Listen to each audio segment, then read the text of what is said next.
क्योंकि टाइम 4 बज गया ना। हाँ, शुरू हो गया जी। बैठो बेटा।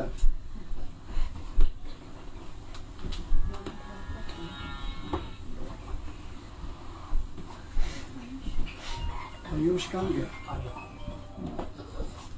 Phone silent please everyone.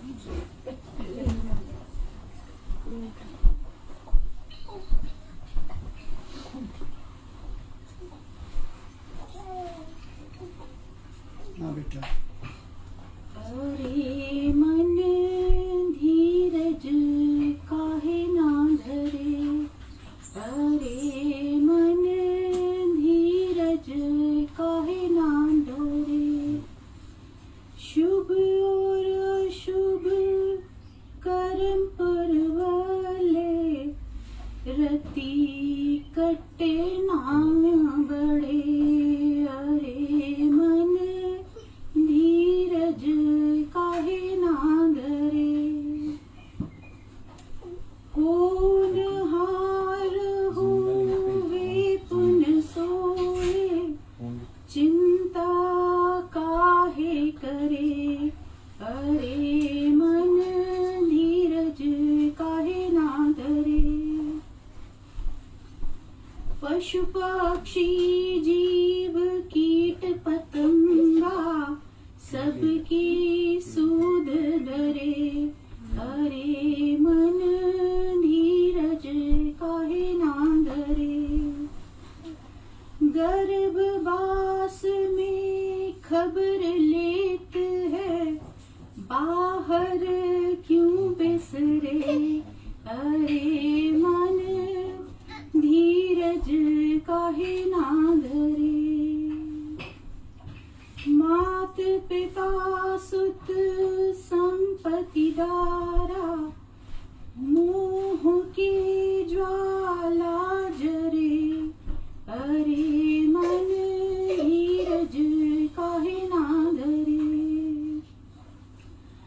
मन तू हसन से साहिब के भटकत काहे फिरे, अरे मन धीरज काहे ना धरे, सतगुरु छोड़ और को ध्यावे कारज इक ना सरे, अरे मन धीरज काहे ना धरे,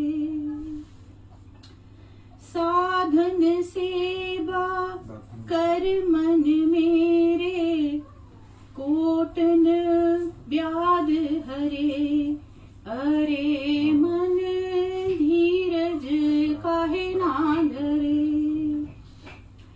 कहत कबीर सुनो भई साधो सहज में जीव करे, अरे मन धीरज काहे ना धरे। हो गया? हाँ जी। राधा स्वामी। देखो बच्चों, मैं आप लोगों ने रखा है सत्संग। सत्संग का मतलब ये नहीं है कि कोई मैं आपको द्वापर की बात सुनाऊं या त्रेता की बात सुनाऊं या रामायण सुनाऊं या महाभारत सुनाऊं, नहीं, ऐसी बात नहीं है। मैं सुनाऊंगा सत्य। सत्य क्या है दुनिया में, जहां आप लोगों का सत्य के साथ मिलन कराया जाए कि सत्य क्या है, वहां आपको पहुंचाया जाए तो उसको कहते हैं सत्संग। अगर हम किसी दुनिया की बात करें, कहानी करूंगा मैं, कोई रामायण की कहता है, कोई महाभारत की, वो सत्संग नहीं है, वो मनोरंजन है। वहाँ तालियां बजाते हैं लोग, हमारे सत्संग में ताली नहीं बजती है। आप लोगों को वो चीज मैंने बताना है जिसका जिंदगी का हमें मकसद है। हमारी जिंदगी किस लिए है, क्यों है हम आए इस दुनिया में, और हमने जाना कहाँ है, और क्या हमें करना चाहिए, क्या नहीं करना चाहिए, इसको कहते हैं सत्संग। मेरी बात को ध्यान से सुनते रहना। हमारी जो जिंदगी, इंसान की जिंदगी है, इस ब्रह्मांड में 4 तरह की उपज है, 4 तरह की। एक ऐसे हैं जो जेर से पैदा होते हैं। जेर जेर जानते ना, जैसे हम जेर से पैदा हुए, माँ की जेर से पैदा हुए हैं, मतलब हमारे साथ कोई माता के गर्भ के साथ बाहर कोई चीज आई, उसको जेर बोलते हैं। ऐसे पशु जो 4 पाँव वाले हैं, उनके वो भी जेर से पैदा होते हैं। दूसरे अंडे से पैदा होते हैं। अंडे से पैदा होने वाली भी संसार में उत्पत्ति है। उसके बाद ऐसी उत्पत्ति है जो एक जगह से उठाकर दूसरी जगह लगाई जाती है, उत्पुज उसको बोलते हैं। यहाँ बीज दी, फिर उसको उठाकर कहीं और लगाया, फिर वो फले फूलेगी, नहीं तो नहीं, ऐसी है। और चौथी है जो खुद ब खुद पैदा होती है, श्वेतज उसको कहते हैं। अंडज, जेरज, उत्पुज, श्वेतज, ये 4 तरह की हमारी प्रकृति में उत्पत्ति होती है। कुदरत का ऐसा खेल है, इसलिए इसको संतों ने कहा बलहारी जाऊं, कुदरत के मैं बलहारी जाऊं, तेरा अंत न जाए लख्या, तेरा अंत नहीं देखा जा सकता। इस ब्रह्मांड में जितनी भी उत्पत्ति है उसके बारे में कोई आदमी जान नहीं सकता।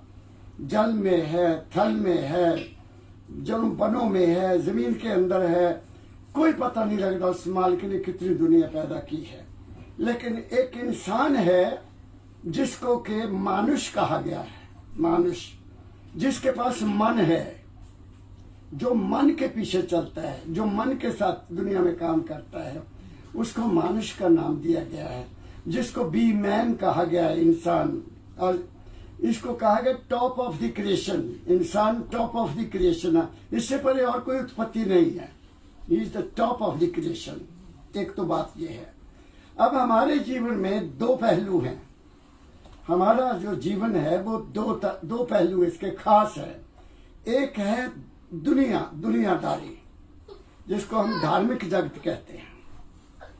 एक ऐसी दुनिया है जिसका दुनिया से कोई मतलब नहीं है, वो मेरी अपनी दुनिया है, मेरा अंदर क्या है, उसको अध्यात्म दुनिया कहते हैं। बाहर की दुनिया में धर्म काम करता है, कोई किसी धर्म को मानने वाला है, कोई किसी धर्म को मानने वाला है, कोई किसी धर्म के मानने वाला है। वो धर्म के नियम होते हैं, नियम के असूल के मुताबिक वो अपना जीवन गुजारते हैं। ऐसा ही है ना।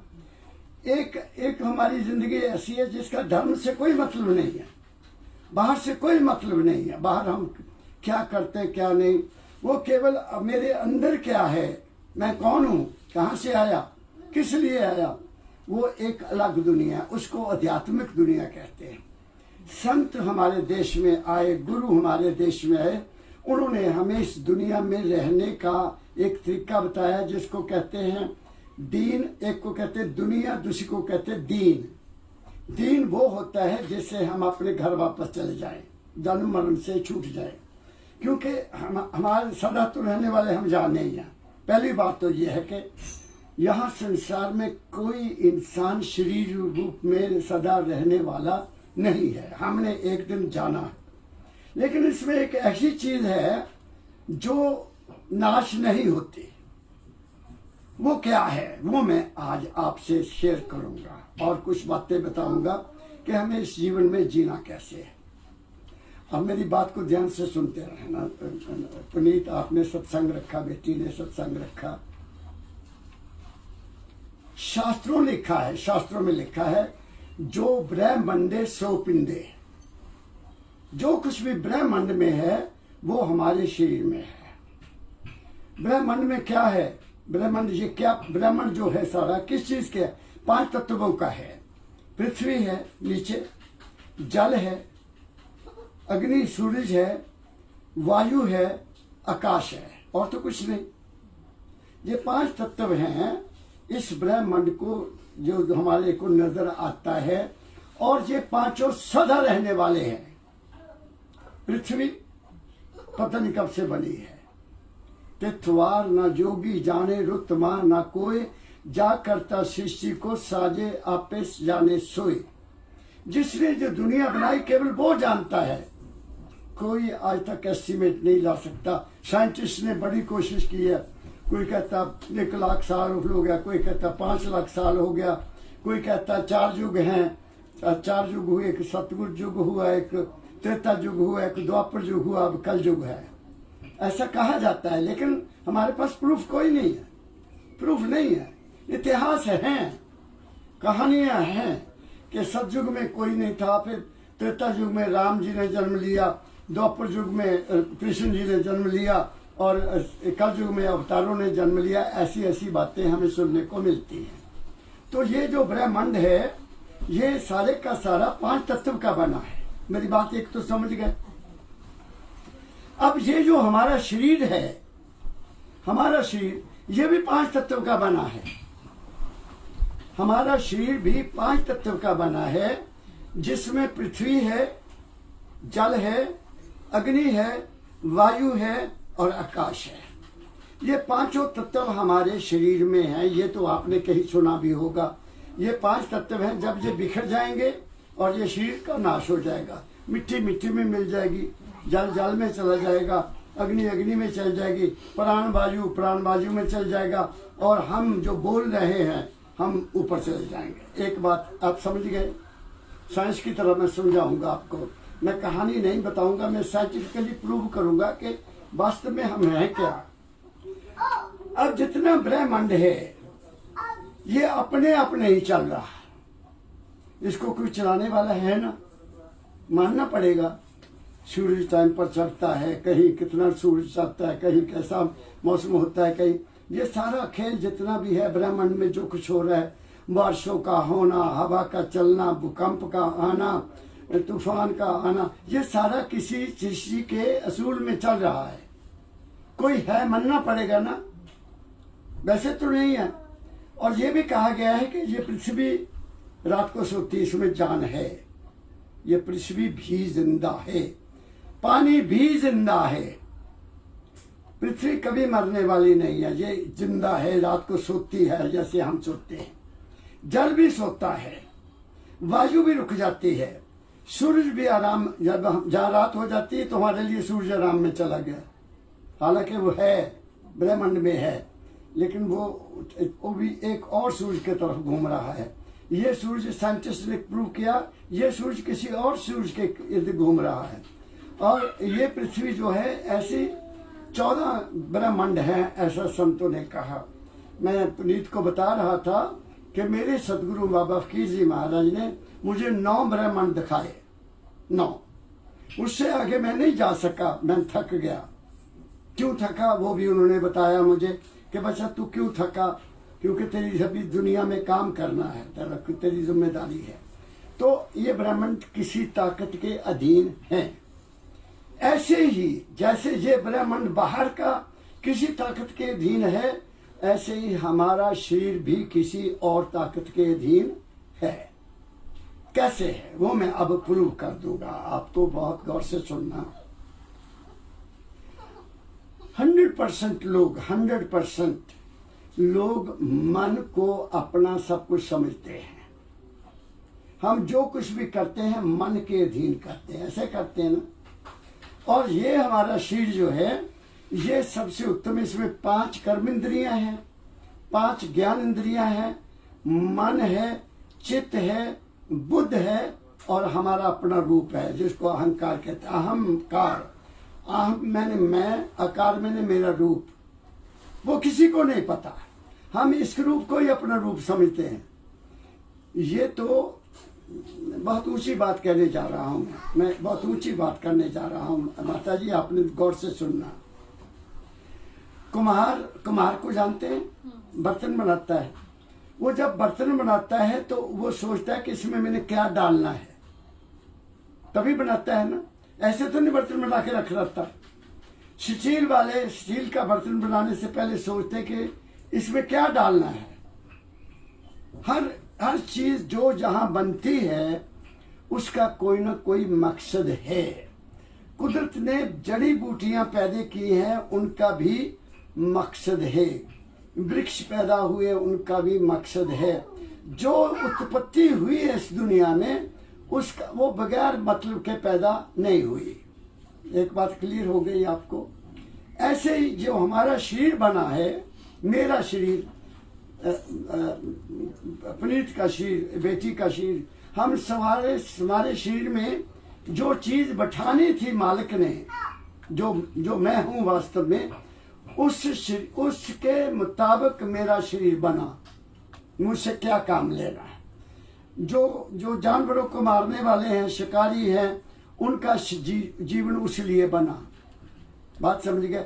चोरी करने वालों को शरीर चोरी करने के लिए बना, डाकुओं का हर इंसान की ड्यूटी है। यहाँ कोई आदमी ऐसा नहीं है जिसको किस काम के लिए जहाँ बनाया गया है, इस दुनिया की बैलेंस के लिए बनाया गया। अब मैं और थोड़ा पीछे चलता हूँ ये बताने के लिए कि हम हैं कौन। मैं अपनी मिसाल देता हूँ, आपको अपनी मिसाल दूंगा, ठीक है। आप शायद उस बात को ना पकड़ पाए। नताशा बेटी, मैं क्या, सभी दुनिया अपने माँ के शरीर से पैदा हुई है। जब मैं माँ के शरीर में मेरा छोटा सा एक स्पर्म होता है, एक छोटा सा बैक्टीरिया होता है जिसको इन आंखों से देखा नहीं जा सकता, वो आया कुदरत के असूल के मुताबिक। वो माँ के गर्भ में एक थैली बनी पानी की, उस थैली में आया और वहां उसने अपनी परवरिश शुरू की, बड़ा होना शुरू किया। उसको कहते हैं मछली के रूप में आया, फिर वो कछुआ बना, फिर वो बराह बना, फिर वो नरसिंह बना, फिर वो बावन बना। ये 10 हमारे रूप हैं, 9 हमारे रूप हैं जो हम बढ़ते बचपन से लेकर, जिनको 10 अवतार कहा गया है। हर इंसान 9 अवतार में है, 10वें में नहीं है। वो 10वें में तब जाता है जब वो शरीर से अपने आप को समझ लेता है कि मैं शरीर नहीं हूं। तो क्या हुआ, वहां इस शरीर के 5 कर्मेंद्रियां बनी, 5 ज्ञान इंद्रियां बनी, मेरा मन बना, मेरा मस्तक बना, आंखें बनी, सब कुछ बना, अंदर ही बना ना। और वहां खाने के लिए भी मुझे इंतजाम हुआ। ये मेरी नाभि माँ के शरीर के साथ जुड़ गई। तो जो माँ खा रही थी मैं पल रहा था, जो माँ पी रही थी वो भी मुझे मिल रहा था, जो माँ देख रही थी उसका भी मेरे ऊपर असर होता था, जो माँ सुन रही थी उसका भी असर हो रहा था। हर चीज जो माँ करती थी उसका असर मेरे ऊपर होता था।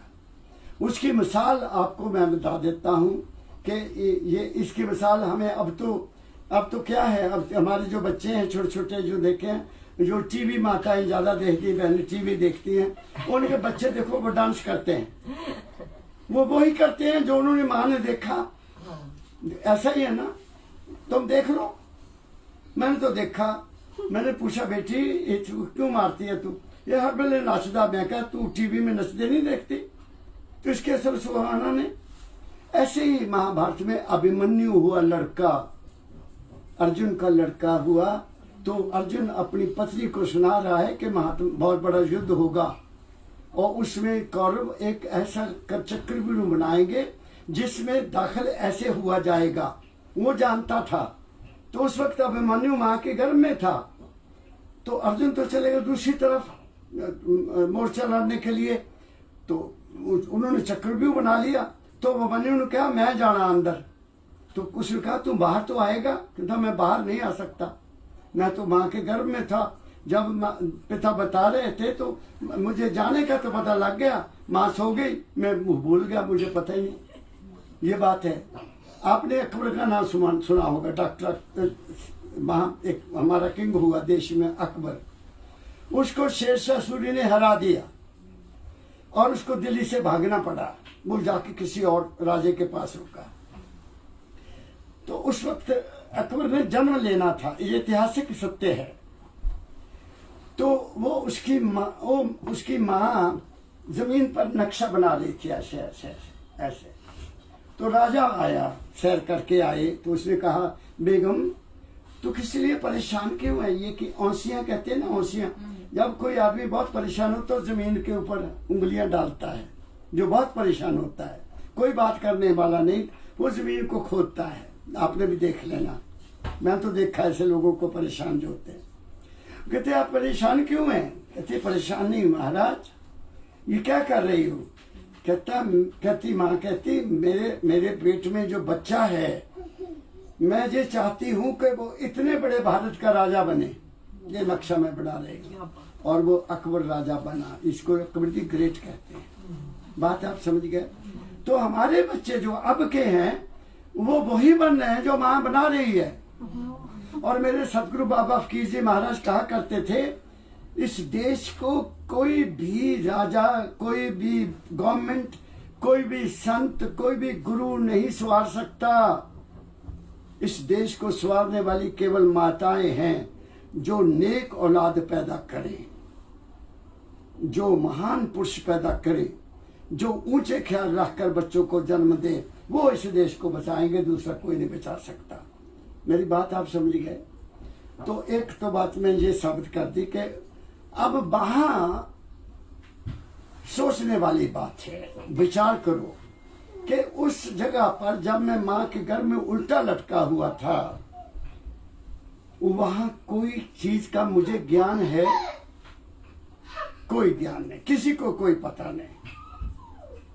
इसका मतलब ये हुआ, अभी कबीर साहब का शब्द पढ़ा बेटी ने, गर्भवास में खबर लेते हैं बाहर क्यों विसरे। कबीर साहब संत, आदि संत हुए, भारत के सबसे बड़े संत हुए हैं। वो कहते हैं, ऐ इंसान, माँ के गर्भ में जिस हस्ती ने तेरा पालन पोषण किया, तू उसको क्यों भूल गया? How you forgot that supreme power, तू उसको क्यों भूला? तो मानना पड़ेगा कि मेरे शरीर को बनाने वाली कोई ताकत है। ठीक हो गया। अब दूसरी बात मैं साबित करूंगा आपको कि हम कुछ भी नहीं कर रहे। हम बाहर आ गए, माँ के गर्भ से जन्म ले लिया, बच्चा लड़का पैदा हुआ, बधाइयां बधाइयां बधाइयां, लड्डू वंडो जी। ठीक है, जब लड़की पैदा हुई तो कुछ लोगों का मन बड़ा दुखी हो जाता है, लो जी लड़की पैदा हो गई। इंडिया में ऐसा है, ठीक है ना। लेकिन उनको ये नहीं पता कि ये बेटी क्या लेकर आई है। वो अपना भाग्य लेकर आई है, अपना भाग्य लेकर आती है। हर बच्चा जो आता है अपना भाग्य लेकर ही आता है, वो बगैर भाग्य से नहीं आती। मैं आपको मैंने आंखों देखा है जिनके 5-5, 6-6 लड़कियां थी, लड़का कोई नहीं था, लेकिन वो लड़कियां ऐसी काम कर गई, ऐसे परिवारों में गई कि जिन्होंने जाकर पता नहीं क्या से क्या बना दिया, रोशन कर दी दुनिया सारी की सारी। ऐसी लड़कियां मिली, अमीर घरों की सबसे ज्यादा, हालांकि माँ बाप इतने अमीर नहीं थे। तो बाहर आ गए तो फिर वहां डॉक्टर क्या करता है? डॉक्टर जब बच्चा आया तो उसका सबसे पहला काम क्या है कि बच्चे को सीधा करता है, एकदम सीधा करता है। तो बच्चा रोता है, ठीक है ना। अगर बच्चा ना रोए तो डॉक्टर भी परेशान, घर वाले भी परेशान, रोए बच्चा रोता नहीं। डॉक्टर बड़ी कोशिश करते हैं उसको लौटाकर ऐसे पीटते हैं, बहुत कुछ करते हैं कि बच्चा रो जाए, लेकिन वो रोया नहीं। क्यों नहीं रोया? क्यों नहीं रोया? रोया क्यों? रोया इसलिए कि 9 महीने उल्टा लटका हुआ था और उसकी सारी एनर्जी जो कुछ भी उसके अंदर है वो यहाँ थी। मैं समझ गया बेटी बात? यहाँ थी। जैसे झटका दिया वो जहां आगे और वो घबरा गया और वो रोया, बोल नहीं सकता, इसलिए बच्चा रोया। मैं डॉक्टर से पूछा, डॉक्टर साहब बताइए, मेरे बड़े दोस्त मित्र हैं वहाँ पंजाब में, वो कहते कमल जी पता नहीं, रोता है बच्चा, ना रोए तो हम बड़ी कोशिश करते हैं, then we declare that he is dead. क्योंकि वो हस्ती जहाँ थे जहाँ नहीं आई। क्या कारण हुआ? Doctor know better. शायद उन्होंने देर लगा दी उसको सीधा करने में, या झटका लगाने में उनको गलती लग गई, तो वो यहाँ से जहाँ नहीं आई। तो यहाँ हम जब आते हैं तो घबरा जाते हैं, और फिर क्या हो गया, हम रोए तो खुशियां हो गई, बच्चा लड़का पैदा हुआ, ये हुआ, ठीक है ना, ऐसा हो गया। और उसके साथ ही वो नाड़ू काटा जाता है, काट दिया ना। अब सप्लाई लाइन खत्म हो गई, जिस जो मुझे पालना कर रही थी खत्म हो गई ना। तो क्या होता, कुदरत क्या करती उस वक्त, माँ के स्तनों में दूध आ जाता है। उससे पहले तो नहीं आया, बच्चा पैदा होने से पहले तो दूध नहीं आया।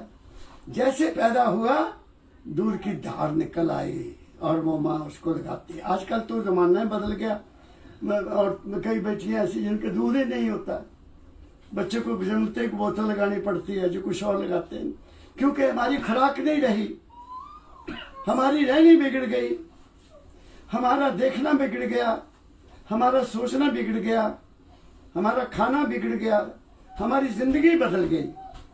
इस करके ये हो गया कि हमारे बच्चों को दूध नहीं मिलता पैदा होते, और फिर कई बीमारियां, ऐसी बीमारियां हैं हमारे शरीर में, अगर माँ का दूध मिल जाए तो बच्चे को कभी बीमारी नहीं हो सकती। माँ के दूध में ऐसी ताकत है, माँ के दूध में ऐसे मिनरल्स हैं, माँ के दूध में ऐसी केमिकल्स हैं कुदरत ने पैदा किए हुए, जो कि बच्चे को चाहिए डेवलपमेंट के लिए, लेकिन वो ऐसा है नहीं। तो दूध मिल गया, मेरी बात को आपने पकड़ा। क्या अब मैंने या किसी और ने कुछ किया? कोई कहे कि मैंने किया, नहीं किया ना, चलो आगे चलता हूं। मैं प्रूव करना है कि हमारे अंदर कोई चीज है, मैं ये प्रूव करना है। हम आए, बड़े होने लग गए, हम खाना भी खाते हैं। पुनीत ने भी कल मुझे साबित कर दिया एक चीज का, इसने मोहर लगा दी। हम खाना खाते हैं, पानी पीते हैं, फ्रूट खाते हैं, सब कुछ खाते पीते हैं। किसी को पता है कि अंदर कौन पचाता है? कोई करता कोशिश कि मैं खाना खा लिया, मैं ऐसे ऐसे करूं तो खाना पच जाएगा, जब मैं दौड़ूं खाना पच जाएगा? कोई और चीज है ना अंदर? हम दूध पीते हैं, वो वाइट है, सफेद है, लेकिन पेशाब हम करते हैं बिल्कुल प्योर पानी। लस्सी पीते हैं, वो भी प्योर पानी। कोई अंदर ऐसी चीज है जो सबको चेंज कर रही है। मेरी बात समझ रहे माता जी आप? तो ये अंदर जो कुछ हो रहा है, हमारा उसमें कोई हाथ नहीं है। हमारा दिल धड़क रहा है, मेरी नब्ज चल रही है। कोई आदमी जब कोई औरत कहे कि दिल में मेरा मैं धड़क रहा, मैनू पता मैं करदा धड़कदा, जब मेरी नब्ज चलाने पर मेरा कंट्रोल है। हमारे शरीर पर जो नब्ज चल रही है, खून का दौरा चल रहा है, रोटी पच रही है, मल मूत्र अपने आप बाहर आ रहा है, हमारा उसमें कोई भी दखल नहीं है। बात आप समझे? अब आखिरी चीज कि हम सांस ले रहे हैं। कोई कहे कि मैं सांस ले रहा हूं, क्यों बेटी? हमें सांस का भी नहीं पता कौन ले रहा है, नहीं पता ना हमें, तो सांस भी कोई ले रहा है। इसलिए हमारे शरीर में कोई ऐसी चीज है जिसका हमें कोई ज्ञान नहीं है। वो जो चीज है उसको दाता दयाल जी महाराज, मेरे दादा गुरु महाराज ने बाबा फकीर को लिखा, क्योंकि बाबा फकीर जी महाराज का अपने गुरु दाता दयाल महर्षि बहुत प्यार था, बहुत। वो छुट्टी आते थे नौकरी पे से, बसरे बगदाद में, जो बड़ा पंजाब बहुत बड़ा था, तो नौकरी जब आते थे, छुट्टी आते थे, 2 महीने दाता के दरबार में रहते थे अपने गुरु के पास। तो उन्होंने उसको लिखना, महाराज जी को, मेरे गुरु को लिखना, फकीर तू क्यों दीवाना हो गया? फकीरा गुरु तो तेरे पास, लिखते थे, लिखा हुआ है, गुरु तो तेरे पास, तेरे तन में, तेरे मन में, तेरे श्वासों श्वास, शरीर में भी वही है, तेरे मन में भी वही है, और तेरे श्वास में भी वही। तू कहां भागा फिरता है? साबित कर दिया गुरुओं ने। अच्छा, अब क्या हो गया कि हम उसको कैसे ढूंढें जो मैं हूं वास्तव में, जिसके कारण मेरा दिल धड़क रहा है, जिसके कारण मैं चल फिर रहा हूं, जिसके कारण मैं बोल रहा हूं। मैं सुबह बता रहा था पुनीत को कि क्या बेहोश आदमी सुनता है? बेहोश आदमी बोल सकता है? क्या बेहोश आदमी देख सकता है? क्या बेहोश आदमी हाथ हिला सकता है? उसका कोई अंग काम नहीं करता जो बेहोश हो जाता है। और जिसका वो हस्ती यहां से यहां नहीं आती शरीर में, तो वो उसका शरीर भी अंग नहीं करता, उसको कहते हैं अधरंग हो गया, कहते हैं ना। अब जब बच्चा बड़ा हुआ, दूध पिया माँ का, और माँ ने उसको बिस्तर पर लिटाया हुआ है। वो क्या करता है, वो हाथ चलाता है, हाथ चलाता है ना, हाथ चलाता है, फिर धीरे धीरे टांगे भी चलाता है। आपने तो देखा, छोटा है ना, वो टांगे भी चलाता है, हाथ भी चलाता है। क्यों करता है? ताकि वो एनर्जी जो यहाँ है वो शरीर में आ जाए। जब तक वो एनर्जी, वो हस्ती जिसको कहते हैं, बाबा की ने कहा कि जिंदगी और है, बच्चे में जिंदगी तो आ गई सारे शरीर में, लेकिन सारे शरीर में नहीं गई, तो उसको कहते थे अंगहीन हो गया। वो बच्चा इसलिए कोशिश करता है, टांगे भी मारता है। माँ बड़ा खुश होती है बच्चे को टांगे मारते देखकर, हाथ वाल पांव मारते। वो एनर्जी उसकी हरकत करने से वो शरीर में धीरे धीरे सारे चली जाती है। वो हस्ती है, वो ताकत है। शरीर में कोई ताकत नहीं है उसके बगैर। वो है, वो क्या है, वो हम हैं। उसको चेतन शक्ति कहते हैं। वो चेतन शक्ति है। उसके बारे में सभी संतों ने हमें कहा। गुरबानी में, क्योंकि मैं पंजाब से हूं, गुरबानी में लिखा है, काहे रे बन खोजन जाई, तू जंगल में काहे के लिए जाता है? काहे रे बन खोजन जाई, सर्व निवासी सदा अलेपा, तेरे संग समाई। वो सर्वव्यापी शक्ति जो है वो तेरे अंदर है, तू उसको क्यों नहीं ढूंढता? फिर आगे लिखा है, पुष्प मध्य जू बास बसत है। पुष्प मीन फूल, फूल में जैसे खुशबू है ऐसे वो तुम्हारे अंदर है। मुकर महाए वो शाई, जैसे शीशे में तुम्हारा अपना रूप तुम्हें नजर आता है, ऐसे वो तुम्हारे अंदर है। ऐसे फिर कहा, ऐसे तैसे ही हर वसे निरंतर गट ही खोजो भाई। वो जो हरि है, जो मालिक है, वो मालिक की अंश जो है वो हमारे अंदर है भाई, उसको अपने ही अंदर में ढूंढो। इसलिए सभी संतों ने कहा कि ढूंढ मुझको अपने मन में, मैं तो तेरे पास हूँ। मैं न काशी, मैं न मथुरा, मैं न गिर कैलाश हूँ। तू हुआ मेरा तो देख मैं भी तेरा बन गया। मैं तो तेरे मन की सच्ची आस और विश्वास हूँ। अगर ये विश्वास हो जाए कि मेरे अंदर है वो, तो तुम्हें कुछ काम करने की जरूरत नहीं, वो खुद ही करता है जो कुछ करता है। मेरी बात समझ गए? ऐसे दाता दयाल जी महाराज ने लिखा, मेरे दादा गुरु ने, घट में दर्शन पाओगे, संदेह इसमें कुछ नहीं। ढूंढ मुझको अपने मन में, तेरे अंदर, मैं तुम्हारे अंदर में हूं, तेरे अंदर में है। लेकिन हम क्या हुआ, सनातन धर्म जो है हमारा, जो हमारा सनातन धर्म है, इसमें बड़ी भारी गिरावट आ गई। सनातन धर्म क्या कहता है? सनातन धर्म के जो नियम है, हमारा जो असली हमारा धर्म है वो सनातन है। सनातन धर्म में तो लिखने वाले उस वक्त के संतों ने, उस वक्त के ऋषियों ने लिख दिया, गुरुर ब्रह्मा गुरुर विष्णु गुरुर देवो महेश्वरा गुरुर साक्षात परब्रह्म तस्मै श्री गुरुवे नमः। कहीं देवी देवता का नाम है? इसमें नहीं है ना, किसी देवी देवता का नाम नहीं है। गुरु को माना सभी ने। और राम का गुरु भी था भगवान, जिसको हम भगवान मानते हैं, राजा राम जी दशरथ के बेटे, उनका गुरु वशिष्ठ था। और कृष्ण भगवान का गुरु संदीपनी जी थे, मानना पड़ेगा। तो क्या आज हमारे समाज में कोई गुरु है?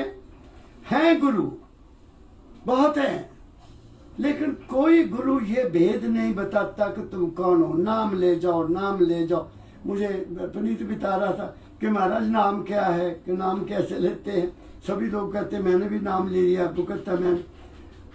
सभी जो नाम दे रहे हैं वो वास्तव में नाम नहीं है, वो डेरे बन गए बड़े बड़े। मुझे एक अमृतसर से टेलीफोन आया एक लड़की का, अभी थोड़ी देर हुई है। मैंने कहा बेटा आपने मुझे कैसे याद किया, आपने नंबर कहाँ से लिया मेरा? कहती जी मानवता मंदिर का नंबर मेरे को मिल गया, किसी ने बताया कि वहां से उनका नंबर मिलेगा, तो मैंने आपके मंदिर से टेलीफोन नंबर दिया, मैं आपको किया। मैं कहा बेटे बताओ कैसे याद किया?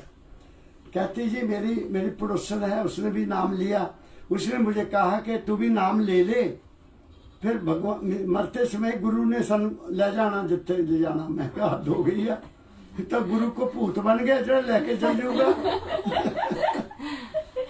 एक बात है बेटे, मैं देवी को मानता हूँ, मुझे देवी ले जाएगी मरते समय, फिर जिसको भी कोई मानेगा वो उसको ले जाएगा, तो उसका कल्याण तो नहीं होगा ना। ये सब झूठ है कि गुरु ले जाएगा, वो गुरु नहीं है। गुरु का मतलब क्या है? गुरु दो शब्दों से बना। गु कहते हैं अंधेरे को, रू कहते हैं रोशनी को। जो इंसान को अंधेरे से रोशनी में ले जाए, अज्ञान से ज्ञान में ले जाए, असत्य से सत्य में ले जाओ, सच्चाई झूठ से सच्चाई में ले, वो गुरु है। वो गुरु नहीं है कि नाम ले जाओ, तो तुम उसको मिल ही नहीं सकते जाकर। मैं कभी अपने गुरु जी से पूछना था अपने कि महाराज नाम तो मुझे दे दिया, तो मुझे बताओ आगे में क्या करना है। उनको टाइम ही नहीं मिलने का, लाखों लोग हैं, कौन मिलेगा। एक नहीं, मुझे टेलीफोन आते हैं कि मैंने लिख दिया था अपने मोबाइल पर कि मैं 1 महीना किसी से बात नहीं कर पाऊंगा, मैं बाहर जा रहा हूँ।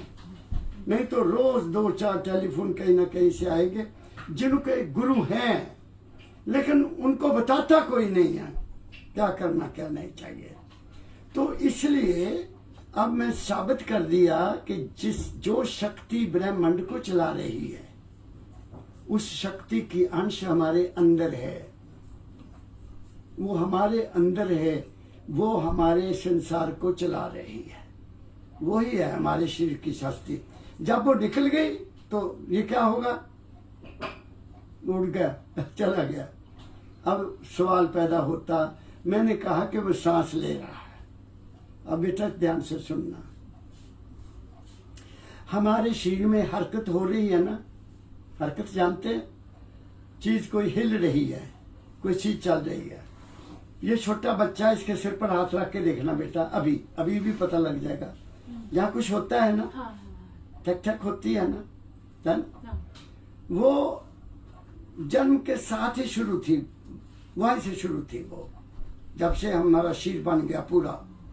और डॉक्टर कई दफा कह देते हैं ये बच्चे के धड़कन नहीं है, धड़कन नहीं है, धड़कन नहीं हुई अंदर। वो कहते हैं अभी ऑपरेशन करा दो, नहीं तो बच्चा ठीक पैदा नहीं होगा, ऐसा भी सुना है मैंने। वो जो अंदर जहाँ हो रही है ना, ये यहाँ हर वक्त हो रही है। मैं और बता देता हूँ, प्रूफ देता हूँ।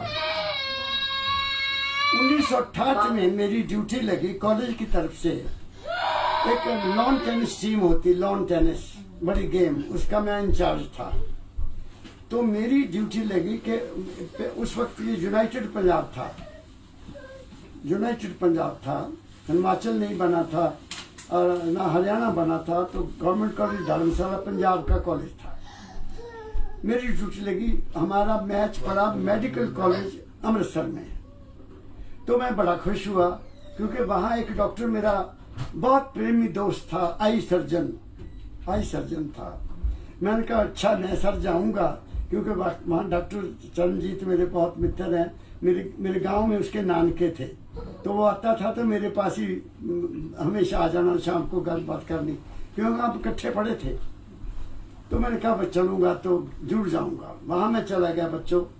तो मैं रात को कहा चरणजीत कल शाम को हमारा मैच है, सुबह मैंने तेरा डेड हाउस देखना है, हॉस्पिटल का जहाँ डेड बॉडीज रखी होती हैं, वहाँ चीर फाड़ करते हैं डॉक्टर, एक एक अंग की चीर फाड़ करते हैं। मुझे कहता है कमल तो पागल हो गया, बेहोश हो जाएगा, वहां तो बदबू आती है और तू डर जाएगा देखकर। मैं कहने में ना डरना है ना मेरी कुछ होगा, तो जैसे तू जाएगा वैसे मैं भी चल पड़ूंगा। कहता हम तो मास्क पहन लेते हैं, तो मैं मुझे भी मास्क दे देना भाई, मैं भी मास्क पहन लूंगा। आप समझ गए? तो मास्क डाल लिया मैंने भी, उसने भी।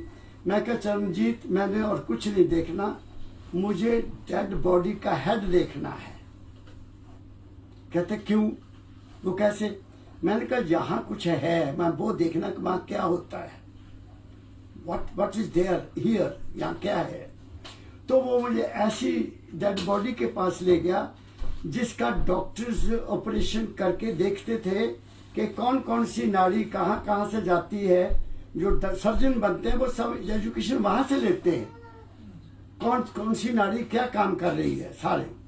तो जब उसको देखा मैंने तो यहाँ एक ऐसे छोटी कौली बनी हुई है, कौली कौली जानते ना, बाउल, स्मॉल बाउल। मैंने कहा यस, ये मैं जानना चाहता हूँ इसमें क्या होता है डॉक्टर चंद जी।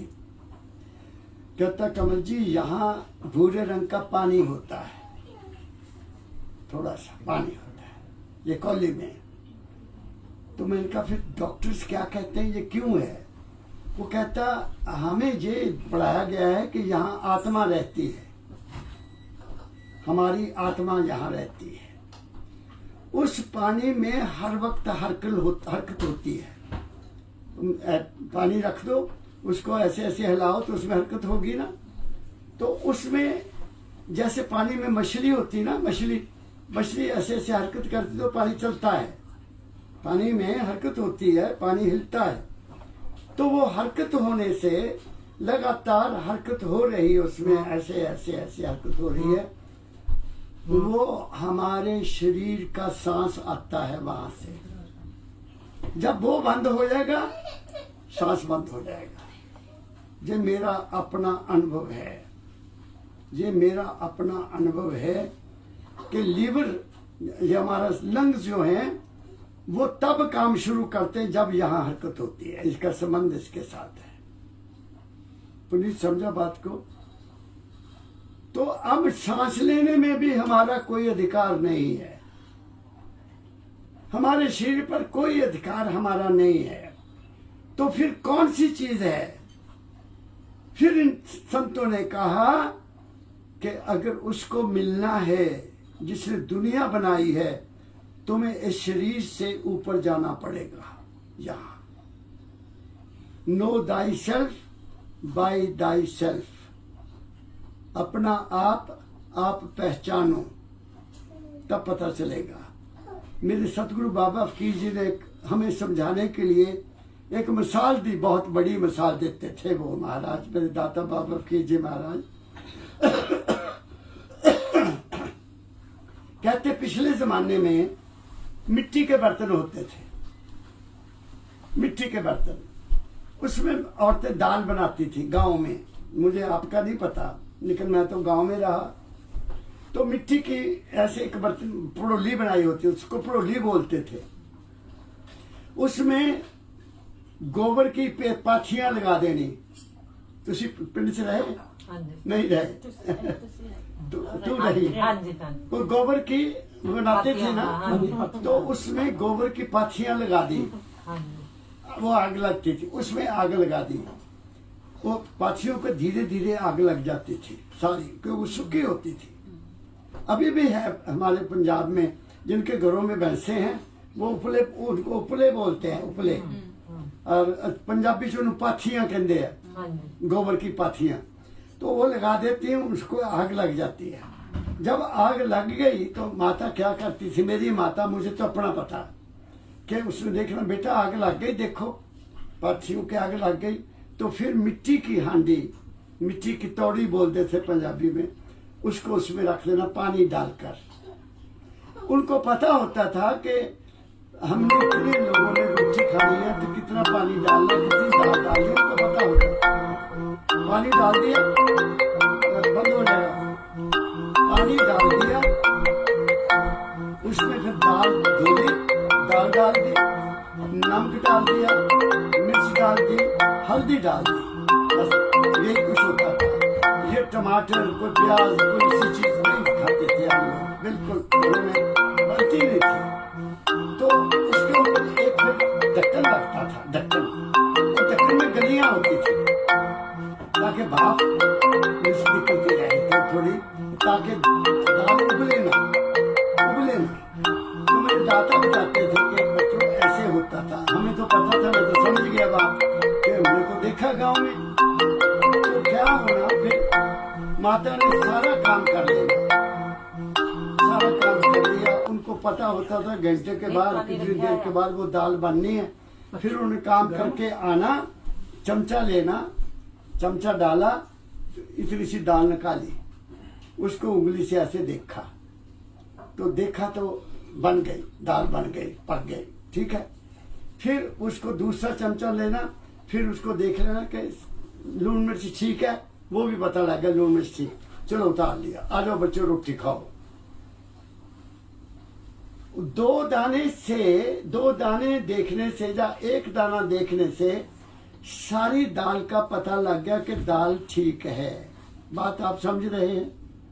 ऐसे ही मेरे दाता ने बताया, बाबा फकीर ने हमें समझाया, बच्चों वहां जब आप उसको देख लोगे, जब आप उसको महसूस कर लोगे, तुम्हें उसका भी पता लग जाएगा। मेरी बात समझे? यू नो कि तुम कौन हो, क्योंकि तुम उसके अंश हो। वो चीज जो जहां धड़कन दे रही है वो मालिक की अंश है, वो अजर है, वो अमर है। हमारी आत्मा अजर अमर नहीं है। आत्मा देव, हमारा जो जीवन है, ये शरीर है सबल ब्रह्म। सबल ब्रह्म मीन ठोस चीज से बना है, भोजन से बना है, पृथ्वी से पैदा हुआ है, पृथ्वी से ये पल रहा है।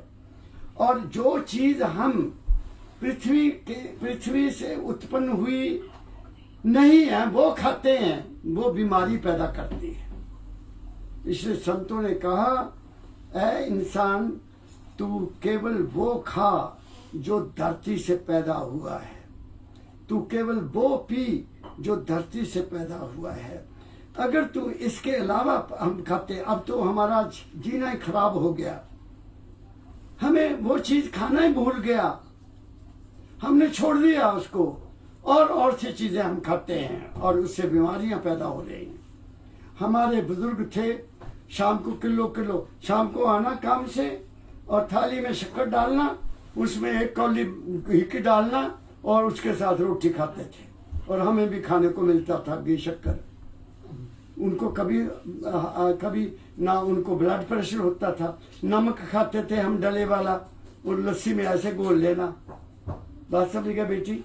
तो उनको कोई ब्लड प्रेशर नहीं था। चीनी नहीं खाते थे, चीनी बाद में आई। फिर जो देसी घी घरों में होता था, 2 भैंसें रखी होती थी, चाटी भरी होती थी घी की पूरी, और खाना खाने बैठना, कोई तड़का नहीं होता था, एक चमचा घी का डाल देना दाल में, सब्जी में। दाल ही ज्यादा खाते थे, सब्जी कौन खाता था? सब्जियां कहाँ पैदा होती थी?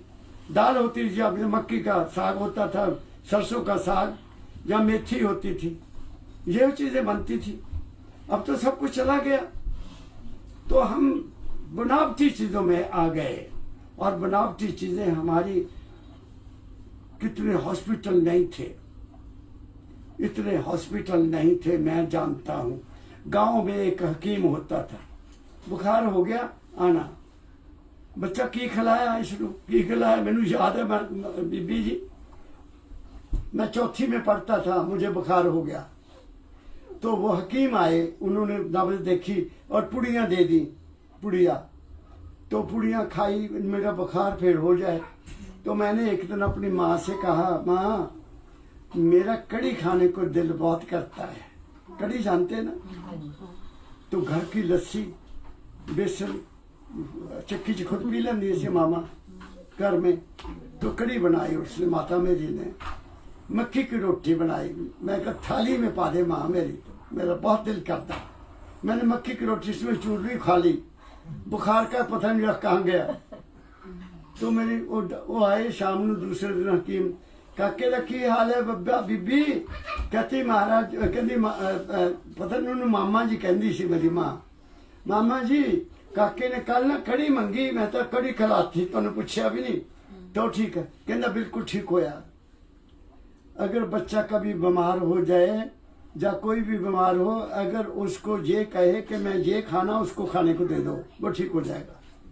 क्योंकि हमारे अंदर ऐसे बैक्टीरिया हैं, 2 तरह के bacteria, healthy and non healthy, white blood corpuscles and red blood corpuscles. उनमें बैक्टीरिया वो लड़ता है आपस में। कुदरत ने तो सारी चीज पैदा की हुई है हमारे अंदर। टॉन्सिल्स हैं, टॉन्सिल्स, यहाँ टॉन्सिल्स क्या है, वहां भी पहरेदार बैठे हैं, पहरेदार। वो बहुत सी चीजों से जो हम खाते हैं उनके बहुत से बैक्टीरिया को वही मार देते हैं। टॉन्सिल्स में एक ऐसा सिक्रीशन पैदा होता है। लेकिन हम कई ऐसी चीजें खाते हैं तली हुई, मिर्च मसाले वाली, उस बैक्टीरिया को वो मारने में असफल हो जाते हैं और वो सब कुछ अंदर जाता है, हमारी बीमारियां पैदा होती हैं। तो इसलिए हमने कहाँ जाना है? हमने वहां जाना है जहां से हम आए हैं। एक बात तो अब सवाल पैदा हो गया कि ये तो मैंने बता दिया, तो अब हम हाउ टू लिव, इस जीवन को कैसे गुजारें, उसके लिए संतों ने 3 वचन किए हमें कि तुम बहुत सुखी रहोगे। कैसे? अपने 3 चीजों को अपने मन में रख लो। मन, वचन और कर्म को शुद्ध रखो। मन, वचन और कर्म से शुद्ध रहो। अब 3 ये तो लिख दिया। अब मन को कैसे शुद्ध रखें, वचन को कैसे शुद्ध रखें और कौन सा कर्म करें कौन सा ना करें, वो मैं अब आपको विश्लेषण कर देता हूं कि मन कैसे शुद्ध होगा, वचन कैसे शुद्ध होगा। वो कैसे होगा? मन, हर चीज हमारे अंदर मन से पैदा होती है। मन के बगैर अंदर कुछ भी नहीं है। और मन ऐसी चीज है जिसको आज तक किसी ने कंट्रोल नहीं किया। तो संतों ने बताया, जैसा खाइए अन्न वैसा बने मन। क्या कहा मैंने? जो चीज भी मैं इसकी मिसाल देता हूं, आप बात कर लो।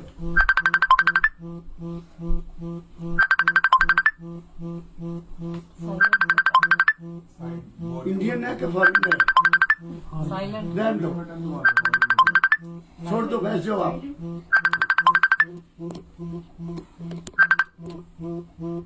रिकॉर्डिंग खत्म हो जाएगी।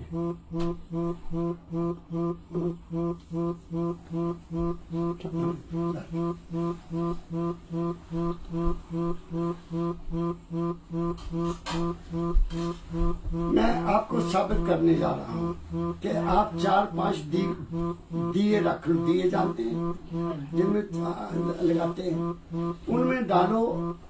एक में डीजल डाल दो, एक में पेट्रोल डाल दो, एक में सरसों का तेल डाल दो, एक में मिट्टी का तेल डाल दो, एक में स्पिरिट डाल दो। अलग अलग चीजें डाल दी ना। अब उन 4-5 को जलाओ। जो डीजल से जलेगा उसकी रोशनी भी और होगी और उसमें धुआं भी और ज्यादा होगा। जो पेट्रोल होगा उसकी लाइट और होगी। जो मिट्टी का तेल होगा उसकी लाइट और होगी। जो सरसों का दिया होगा उसकी लाइट और होगी। और जो स्पिरिट है उसकी लाइट और होगी। जो घी का दिया जलाओगे उसकी लाइट और होगी। होगी कि नहीं होगी? जो जो चीज जैसी दीपक में डाली गई उसका प्रकाश भी वैसा ही होगा। ऐसे ही जो चीज हम खाते हैं, हमारे अंदर भी एक दिया जलता है यहाँ। और सनातन धर्म का दिया बुलाते हैं गायत्री मंत्र में। पढ़ के देख लो। गायत्री मंत्र में क्या कहा गया है कि स्थूल, सूक्ष्म और कारण से आगे जाओ अपने अंदर, तो क्या होगा? वहां सूर्य रूपी प्रकाश आपके अंदर है, उसको अपने जीवन का आधार बना लो। वहां से आपको ज्ञान प्राप्त होगा। ये लिखा हुआ है। तो अब जैसा हम खाएंगे, अगर तामसिक खाएंगे, अब तो सब लोग तामसिक ही खाते हैं, राजसिक कोई नहीं खाता। कोई भाग्यशाली होगा जो राजसिक खाएगा। सबको दौड़ लगी है पंजाब में। मैं तो यहाँ तो चलो फिर भी नेक नीति है, जहाँ हर आदमी ड्यूटी पूरी करता है। यहाँ आदमी कोई भी ड्यूटी, घड़ी नहीं देखता कि घड़ी हो जाए टाइम तो मैं जाऊँ घर। वहाँ तो हमारे तो देश में ऐसा है कि कोट लटका दिया कुर्सी के ऊपर और जहाँ मर्जी जाओ। कोई आएगा, साहब कहाँ गए? वो बाथरूम गया है जी। बात समझ गए? तो हमारी क्या कमाई हुई? तो अन्न कहाँ से पैदा हुआ जो हम खाते हैं? अगर वो हक हलाल का है, अगर वो हक हलाल का है और हमने उसका बना खाना खाया, तो हमारे मन में कभी विक्षेप, कभी गलत ख्याल, कभी बुरे ख्याल नहीं आएंगे। करके देख लो। जब कोई गलत खाना खा लिया तो आपको नींद भी नहीं आएगी, आपका मन बहुत चंचल हो जाएगा। इसलिए सबसे पहले कहा है कि कर्म नेक करो, कर्म अच्छा करो। कर्म अच्छा होगा तो भोजन भी अच्छा होगा, भोजन अच्छा होगा तो मन भी अच्छा होगा, मन अच्छा होगा तो ख्याल भी अच्छे आएंगे। जैसा खाइए अन्न वैसा बने मन, फिर मन जैसा ख्याल वैसा हाल, जैसी मति तैसी गति, जैसी करनी तैसी भरनी, जैसी नियत वैसी मुराद। ये हमारे जीवन का आधार है। तो हमारा शरीर सबल ब्रह्म से बना, जो ठोस है, जो पृथ्वी से पैदा हुआ, हमारा शरीर उसने बनाया। हम किसी और चीज से नहीं जी सकते। जिएंगे लेकिन पशुओं की तरह जिएंगे, क्या फायदा हुआ उसका? क्या कहा मैंने? और मन हमारा शुद्ध ब्रह्म, हमारे मन में बिल्कुल, जब हम पैदा होते हैं केवल संस्कार होते हैं और कुछ नहीं होता। लेकिन जब हम छोटे छोटे से बड़े होते हैं तो हम जो देखते हैं उसका असर हमारे ऊपर होता है, या जो माँ कहती है उसका असर होता है। अगर कोई लड़का ऐसे घर में पैदा हो गया जहाँ धूप दिया जाता है, बत्ती जलाई जाती है, आरती की जाती है, तो बच्चा वैसे करेगा, वैसे करेगा। और सरदार के घर में पैदा हो गया तो वो घर में तो कुछ नहीं करते, वो गुरुद्वारे जाएंगे, वो वहां मत्था टेकेंगे, उसमें वो संस्कार आ जाएंगे। और ऐसे ही मुसलमान है, उनके घर में पैदा हो गया, वो घर में तो करते नहीं कुछ भी, फिर वो जाके मस्जिद में सब कुछ करते हैं, नमाज कर, तो वो मुसलमान बन गया। तो हम वास्तव में थे तो इंसान, लेकिन हम बाहर आके कुछ को कुछ बन गए, तो इंसानियत खत्म हो गई। जब हम कुछ बनेंगे तो इंसानियत खत्म हो जाएगी। तो इंसान का धर्म तो बहुत ऊंचा है, वो भी मैं आपको सुनाऊंगा वो धर्म क्या है। तो मैं आपसे बता रहा था कि जैसा खाएंगे हम, जो भी भोजन खाएंगे, जैसे आपको मिसाल दी मैं, जो तामसिक भोजन होगा वो ऐसी रोशनी देगा जैसा डीजल का दिया होता है।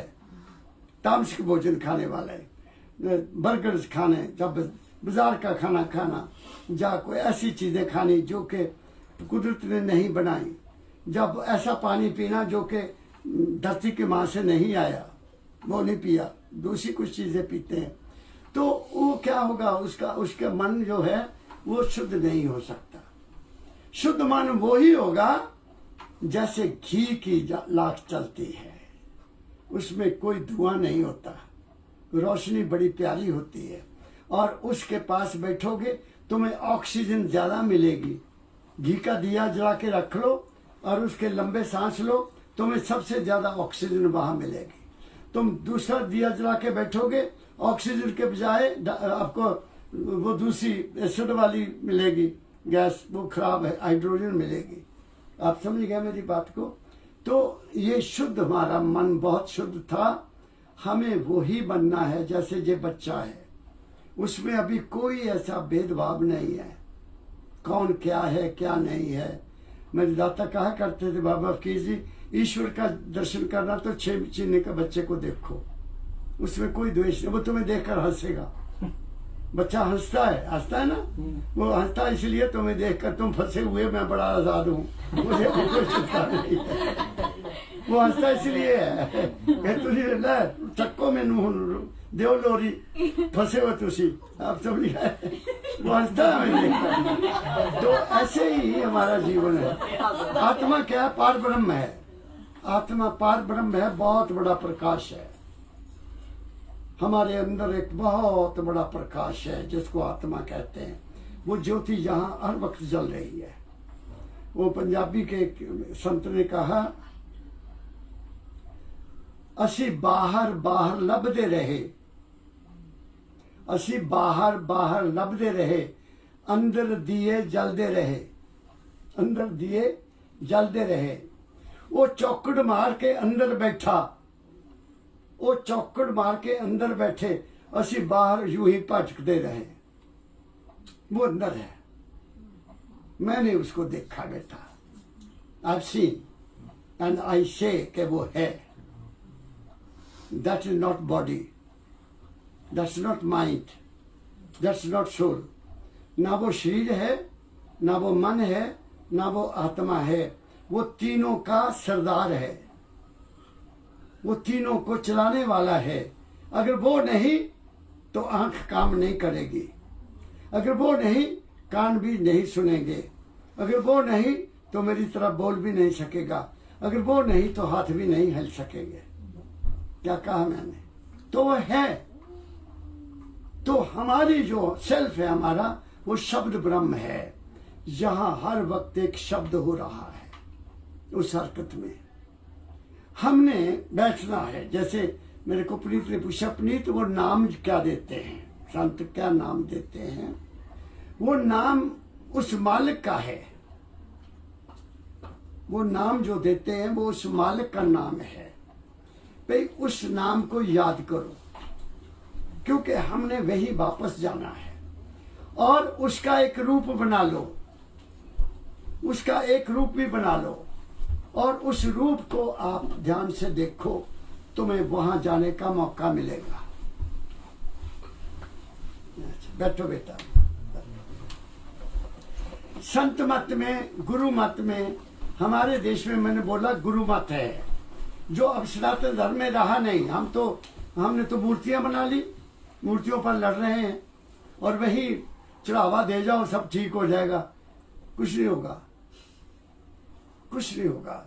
वो शब्द निकालना कबीर साहब का, जो मैंने आपको बताया था। अब मैं भूला रे भाई, कबीर साहब का एक शब्द है, बेटी आपको सुनाती है। हम कहां भूल गए? कबीर साहब अंत, मैं बाकी किताबें नहीं ला सका प्रूफ देने के लिए, मैं खुद ही प्रूफ हूं इस बात का कि हम अंतर्मुखी से बाहरमुख हो गए। उन्होंने क्या कहा, संतों ने क्या कहा, ऋषियों ने क्या कहा? गुरुर ब्रह्मा गुरुर विष्णु गुरुर देवो महेश्वरा गुरुर साक्षात परब्रह्म तस्मै श्री गुरुवे नमः। गुरु सब कुछ है। कौन सा गुरु? जो तुम्हें उस सच्चे रास्ते का पता दे और हर वक्त आपके संपर्क में रहे। कोई प्रॉब्लम आई, आप गुरु से डिस्कस करो। मैं अंदर गया सा, बाबा जी मुझे बताओ आगे क्या? वो समझा देगा, बेटा ऐसे नहीं ऐसे करो। फिर आगे क्या कहा है सनातन धर्म में? आगे क्या कहा? गुरु वाक्यम मूल मंत्रम, गुरु वाक्यम मूल मंत्रम, पूज ध्यान मूलम गुरु मूर्ति। अब सुन रहे हैं?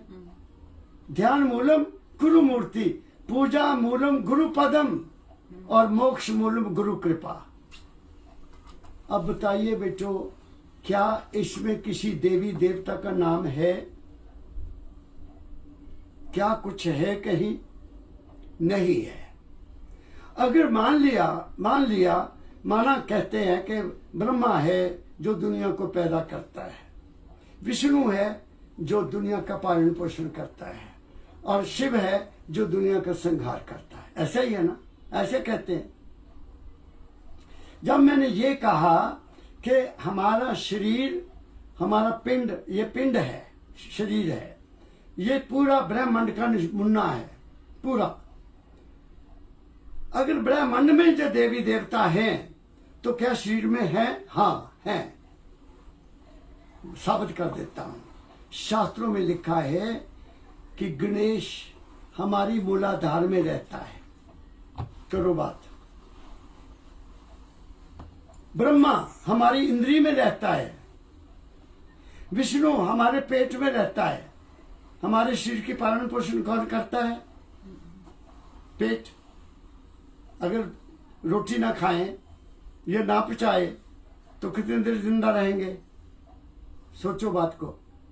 विष्णु यहां रहता है, और भगवान शिव कहां रहता है? हमारे दिल में रहता है। शक्ति कहां रहती है? यहां रहती है। और हम कहां रहते हैं? हम यहां रहते हैं। क्या कहा मैंने? आपके अंदर ही गंगा है ये सांस। आपके अंदर ही जमुना है, ये सांस। आपके अंदर ही सरस्वती है। बाहर तो सरस्वती वो है ना, कहते हैं सरस्वती भी है। जहाँ 3 दरिया मिलते हैं वो कुंभ लगता है वहां। ये पंडितों ने बना दिया हमें बेवकूफ।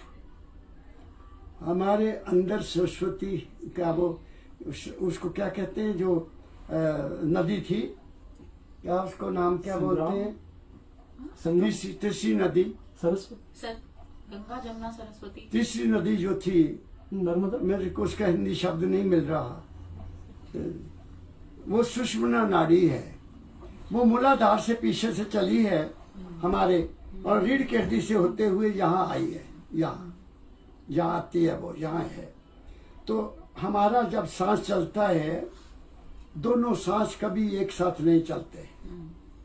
कभी ये चलता है, कभी ये, ऑटोमेटिक है। कुदरत ने ऐसा सिस्टम बनाया है, ये दोनों इकट्ठे जी, कभी ये चलती, कभी ये चलती है।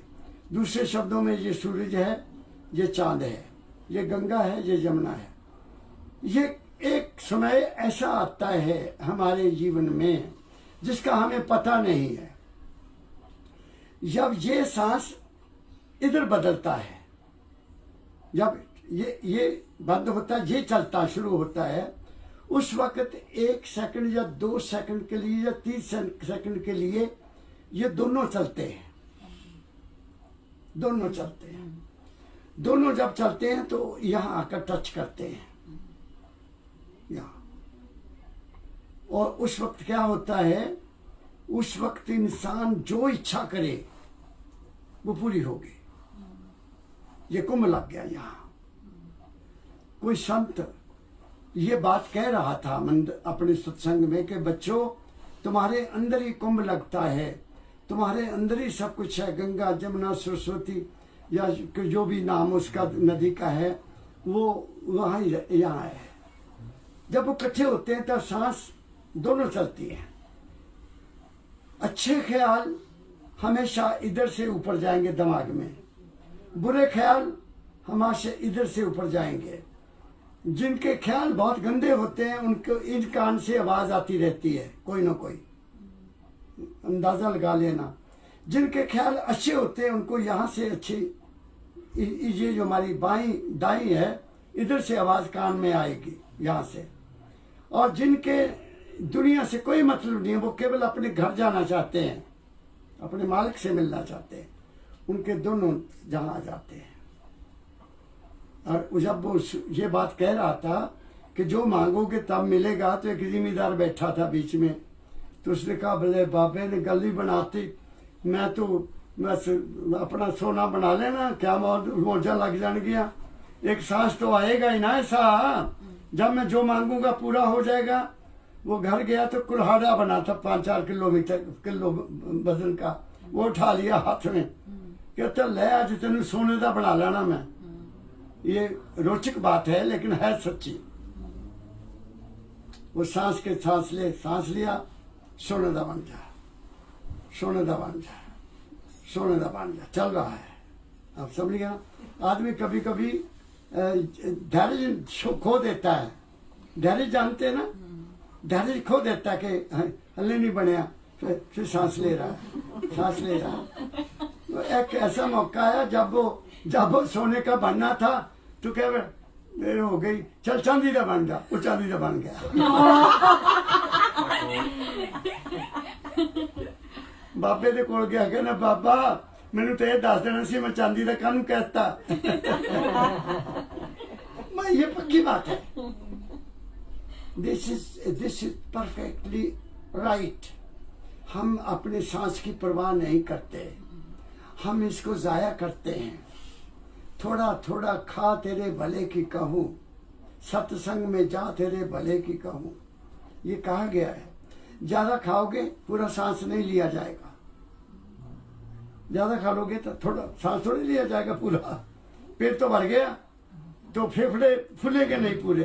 थोड़ा खाया पूरा सांस लो, पूरा सांस आएगा। क्या कहा मैंने बेटी, है ना। तो इसलिए हमें खाना नहीं आता। तो मैं क्या कह रहा था कि हमारे सब कुछ अंदर है, अंदर है। अंदर को जाओ। तो कबीर साहब कहते हैं कि मेरे गुरु ने मुझे भेद बता दिया, अब मैं भूला रे भाई, मुझे सतगुरु जुगत बताए। ये सुना दो बेटियों को, है ना। सुनना, कबीर साहब की वाणी मैं बता रहा हूँ, अब सुनना। महापुरुषों ने कहा है, पढ़ो। अब मैं भूला रे भाई, मेरे सतगुरु जुगत लगाई। आपको सुन रहा है ना? हाँ जी। ठीक है। अब मैं भूला रे भाई, क्रिया कर्म आचार में छाड़ा, तीर्थ का नहाना। मैंने तीर्थ का नहाना भी छोड़ दिया। गुरु ने क्या, कुछ नहीं मिलना, क्रिया कर्म कर देना सी। फिर उठो जी, तो धूप चलाओ जी, आरती करो जी, पता नहीं क्या क्या करते हैं हम, फिर तिलक लगाओ जी, जहाँ लगाते हैं ना। मैंने ये सारा मैं छोड़ देता, मैं नहीं करता कुछ भी आगे। सगरी दुनिया भई सयानी, मैं ही एक बैराना। कहते मैं ही दीवाना हो गया, सारी दुनिया सारा काम मैं करी जाती है। गंगा च नहाउण जाते हैं, हरे गंगा हरे गंगा। मैनू बात एक याद आ गई, बच्चों ध्यान से सुनना। नारद मुनि जी कहीं आए जमीन पर, कुंभ का मेला लगा हुआ, तो हजारों दुनिया नहा रही है गंगा में।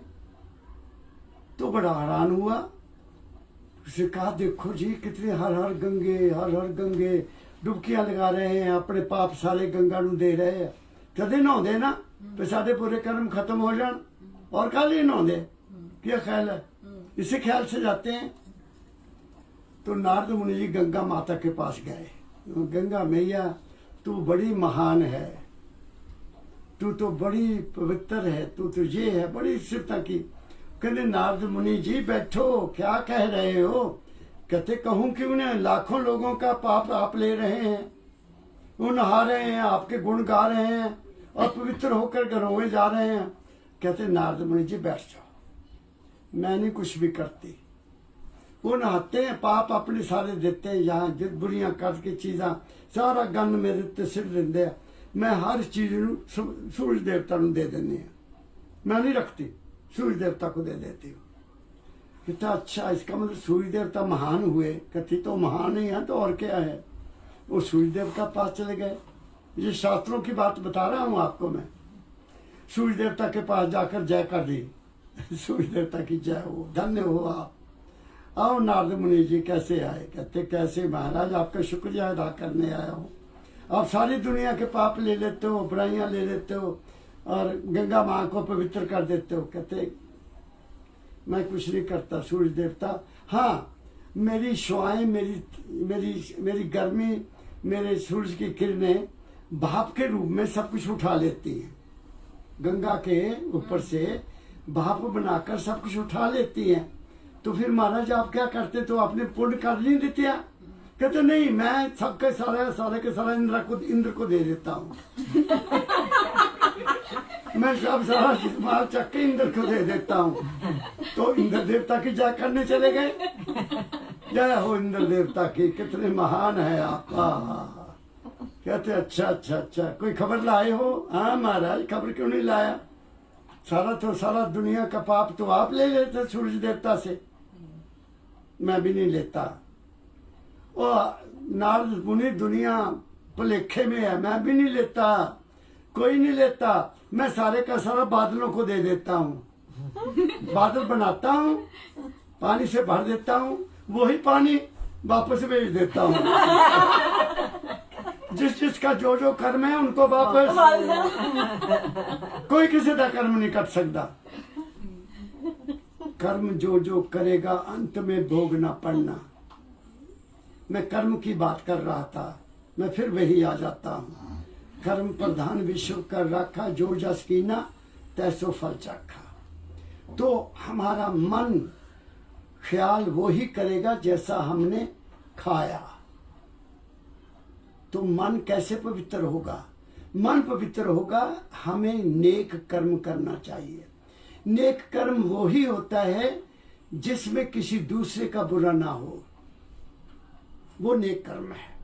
जिसमें आदमी समझा कि मेरा हो जाए, एक हंसू खाए, मेरा कम होना चाहिए, वो बुरा कर्म है।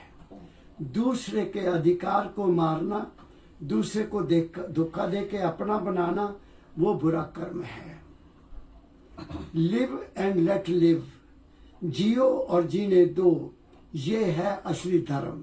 क्या कहा मैंने? तब ठीक का बढ़ेगा। अब ये तो हो गया एक कर्म मन का। अब आया वचन। हम वचन से बहुत बुरे कर्म करते हैं।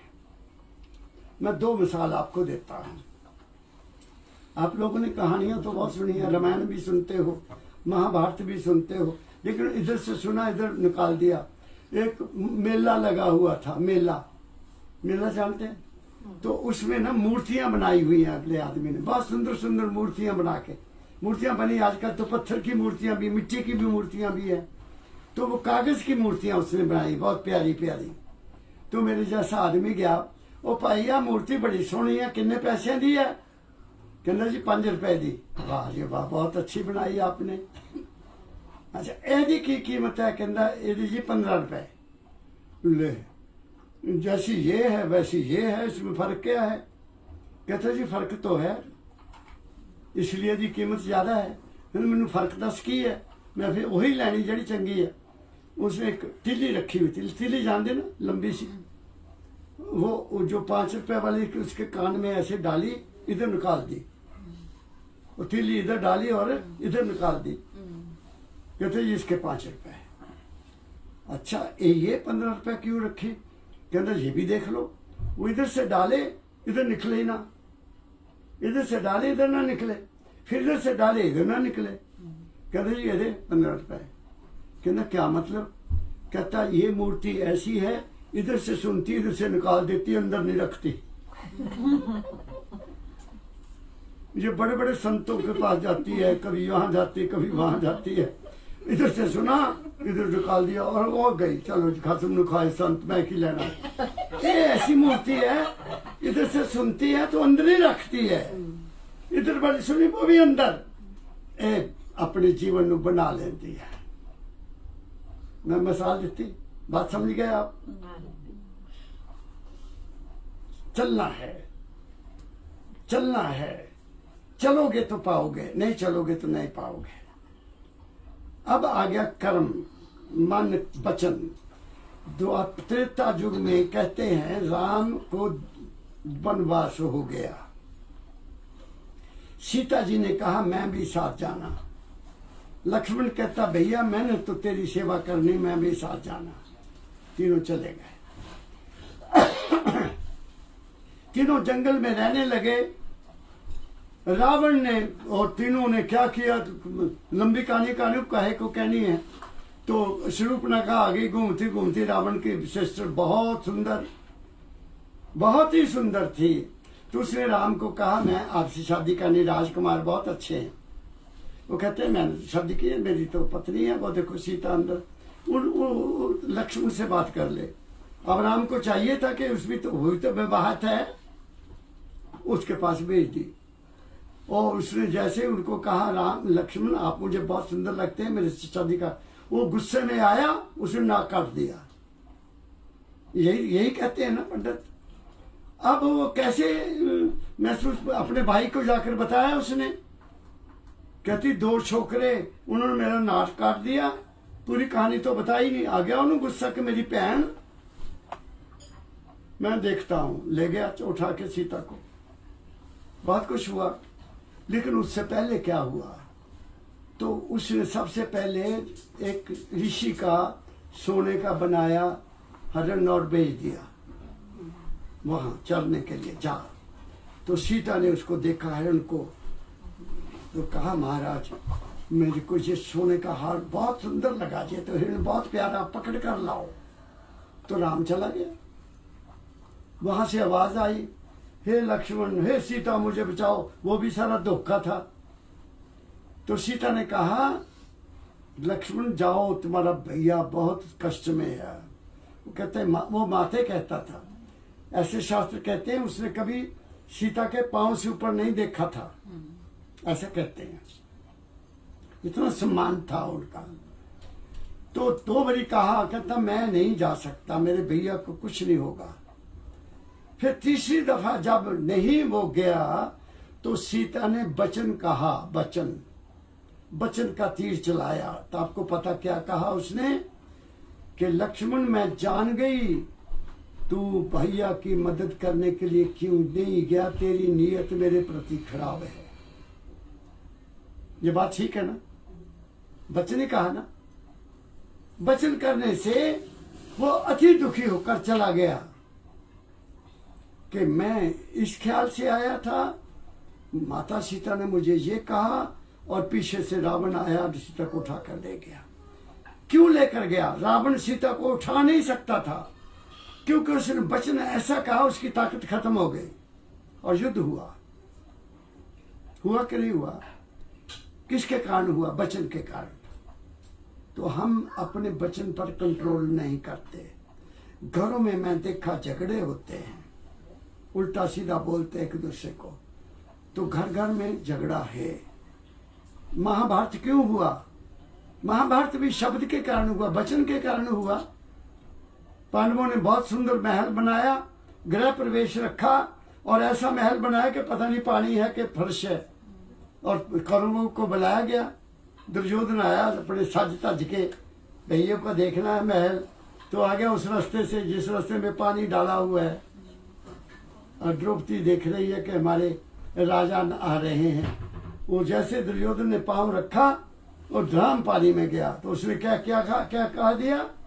अंधे की औलाद अंधी। उसने सुन लिया, और उसी वक्त उसने फैसला कर लिया कि मैं तेरे से बदला लूंगा। कर्म हुआ ना? वचन भी कर्म है, ख्याल भी कर्म है, और हाथों का कर्म तो फिर हमें जो करेंगे भरेंगे। उसकी कहानी है सदना, एक कसाई हुआ है सदना, शायद आप लोगों ने नाम नहीं सुना। सदना एक ऐसा बुचड़ था, कसाई था, जो केवल राजा को काट कर जानवर देता था, केवल राजा को। आम पब्लिक उससे नहीं खरीद सकती थी। उसकी बांध लगी हुई थी राजा के साथ कि 5 किलो 10 किलो 2 जानवर राजा के तो आपको जानते ही हैं। तो एक दिन क्या हुआ, लंगर खत्म हो गया, रात पड़ गई, तो जो पड़ोसी राजा था, दोस्त उसका, वो आ गया, 4-5 आदमी साथ। कहते यार जंगल में आए थे शिकार खेलने के लिए, आज मिला ही नहीं, ऐसे ही रह गए हम, तो सोचा चलो आपके पास रात काट करते हैं। खाना तो भाई खाएंगे। तो सदने कसाई को ऑर्डर दिया गया कि 5 आदमी आए हैं, राजन आए हैं, तो आप हमारे लिए उनके भोजन बनाने के लिए मांस भेजो। उसने तलवार अपनी उठाई, बाड़े में चला गया, और सोचा कि 5 आदमी के लिए कितना चाहिए? 4-5 किलो ज्यादा चाहिए। मेरे बकरे तो बहुत बड़े बड़े हैं, अगर इसको रात को मैं मार दिया तो बाकी का माल तो खराब हो जाएगा, मेरा नुकसान हो जाएगा। राजे ने तो पैसे देने नहीं, राजे ने तो उतने पैसे देने जितना मैंने देना। सोचा, बड़ी अच्छी स्कीम सोची, इसकी एक टांग काट लेता हूं, टांग से काम चल जाएगा, और ये पड़ा रहेगा, सुबह सिर काट दूंगा मैं। जैसे उसने उसकी टांग पकड़ी, ये लिखा है कि बकरा हंसा, वो पीछे हट गया। कहते बकरा बोला, हाँ मैं बोल रहा हूं, सदना बात सुन ले, ना जाने तू कब से मेरा गला काट रहा है और मैं तेरा गला काट रहा हूं। ये जन्म जन्म का हमारा साथ है। तू भी बकरा बनता है, मैं आदमी बनता हूँ कसाई, तू कसाई बनता है तो मैं बकरा बन जाता हूँ। तो ऐसा ये चल रहा है। अब तू सोच ले, तू आज नया काम करेगा, जब मैं तेरी जगह आऊंगा तो मैं भी तेरी टांग ही काटूंगा। जैसे बकरे ने ये कहा, सब कसाई ने तलवार फेंक दी, तो राजा को कह दिया मैं आज से तेरे बकरे नहीं काटूंगा, संत बन गया। और उसकी वाणी गुरु ग्रंथ में है। बात बड़ी समझ गए। कर्म जो जो करेगा अंत में भोगना पड़ना। कोई भी काम हम करेंगे जिसमें हमारा स्वार्थ है, निस्वार्थ आदमी का कभी नया कर्म नहीं बनेगा। वो ऐसे है जैसे वृक्ष, वो ऐसे है जैसे तरवर सरवर सरोवर पानी का, सबके लिए है। वृक्ष की छाया सबके लिए है, वृक्ष का फल सबके लिए, कोई फर्क तो नहीं है ना। वो निस्वार्थ होते हैं। नदी निस्वार्थ है, ऐसा संतों ने कहा है। और साधु और संत की हालत भी यही होती है, उसमें कोई फर्क नहीं होता। अब आखिरी बात बताता हूं, मन। मन से हम कुछ भी नहीं कर रहे।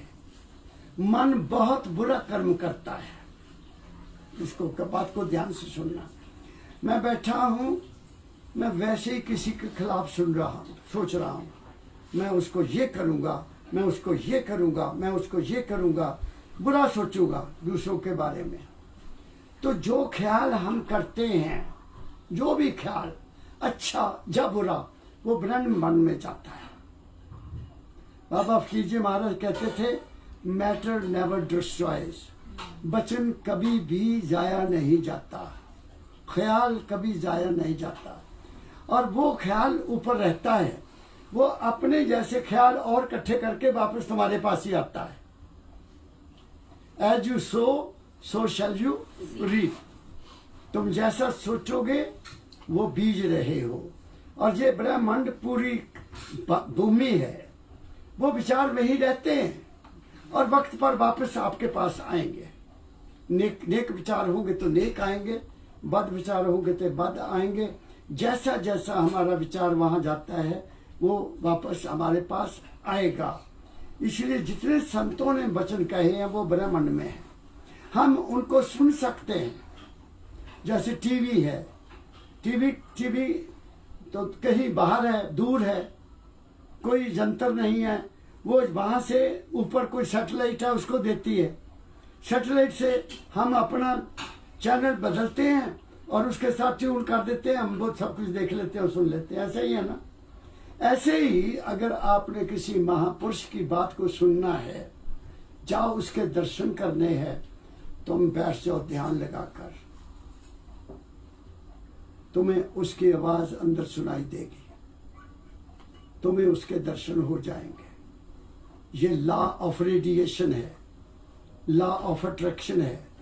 जैसा ख्याल होगा, एक जैसे ख्याल आपस में मिलते हैं। जैसे आदमी की अपनी हैबिट होती है, जैसे शराब पीने वाले शराबियों के पास दौड़े जाते हैं, जाते कि नहीं? सिगरेट पीने वाले सिगरेट पास चल जाते, जुआ खेलने वाले जुआ खेलने के पास जाते हैं, जाते कि नहीं? जैसी जैसी जिसकी आदत है वो वैसे वैसे इंसान की तरफ कशिश कर जाता है। संत जैसे होते हैं, संतों की तरफ साधु जाता है, जिसको ये ख्याल है कि मैं कौन हूं, कहां से आया हूं, बात मेरी समझ गए, तो वो उसकी तरफ जाएगा, वो दूसरी संगत में जा ही नहीं सकता। तो इसलिए ऐ इंसान तू अपने ख्याल को ठीक कर ले। और मुझे तो मेरे सदगुरु बाबा फकीर जी ने तो ऐसी हिदायत की, मैंने महाराज जी से बात की, अपनी बात बताता हूं, किसी की बात क्या करना। एक बार मैं महाराज जी के पास गया, वो अकेले बैठे थे। मैंने कहा पिताजी मुझे ऐसे ख्याल, शायद आपको बताया, हाँ जी, बीबियों को भी बता देता हूँ, मुझे ख्याल ऐसे आते हैं जिनको मैं सोचकर दुखी हो जाता हूँ। मैं दुखी हो जाता हूँ कि ये ख्याल क्यों आया। तो मेरे सतगुरु कहते हैं बेटा तू तो नौजवान, ये 1969 की बात है, शायद आप तब तक पैदा नहीं हुए होंगे 69, मैं गवर्नमेंट कॉलेज धर्मशाला में था उस वक्त। तो मुझे कहते बेटा तुम तो जवान हो, तुम्हें तो ऐसे ख्याल आने चाहिए, मुझे भी आ जाते हैं इस उम्र में। तो मैं थोड़ा सा जैसे कि ना बच्चा, अच्छा ख्याल नहीं मिला, महाराज जी को भी आते हैं ख्याल।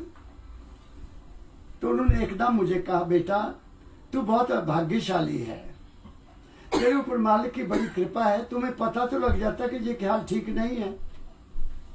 अगर तू उस ख्याल में बह जाएगा, उसी ख्याल को बार बार चिंतन करेगा, तू बुरा कर्म करेगा। तुम्हें तो पता लग गया कि ये ख्याल अच्छा नहीं है, तुम एक्टिव हो जाते हो, तुम्हें तेरे ऊपर बड़ी मालिक की दया। फिर उन्होंने मुझे कन्फर्म किया कि कैसे जीना है। How to live with mind. कहते बेटा आपने कोई पौधा लगाना, घर में क्या करोगे? मैंने कहा पिताजी मैं खड्डा खोदूंगा। फिर क्या करोगे? मैं कहा पिताजी फिर मैं उसमें खाद डालूंगा। फिर क्या करोगे? मैं अपनी मनपसंद का उसमें पौधा लगाऊंगा, फूल देने वाला या फल देने वाला। अच्छा, लग गया, पौधा लगा दिया। फिर क्या करोगे? मैं कहा पिताजी फिर मैं उसकी बाड़ भी करूंगा कि जानवर उसको ना खा जाए। फिर क्या करोगे? मैं कहा रोज उसको देखूंगा, पानी दूंगा, हर रोज सुबह शाम देखूंगा।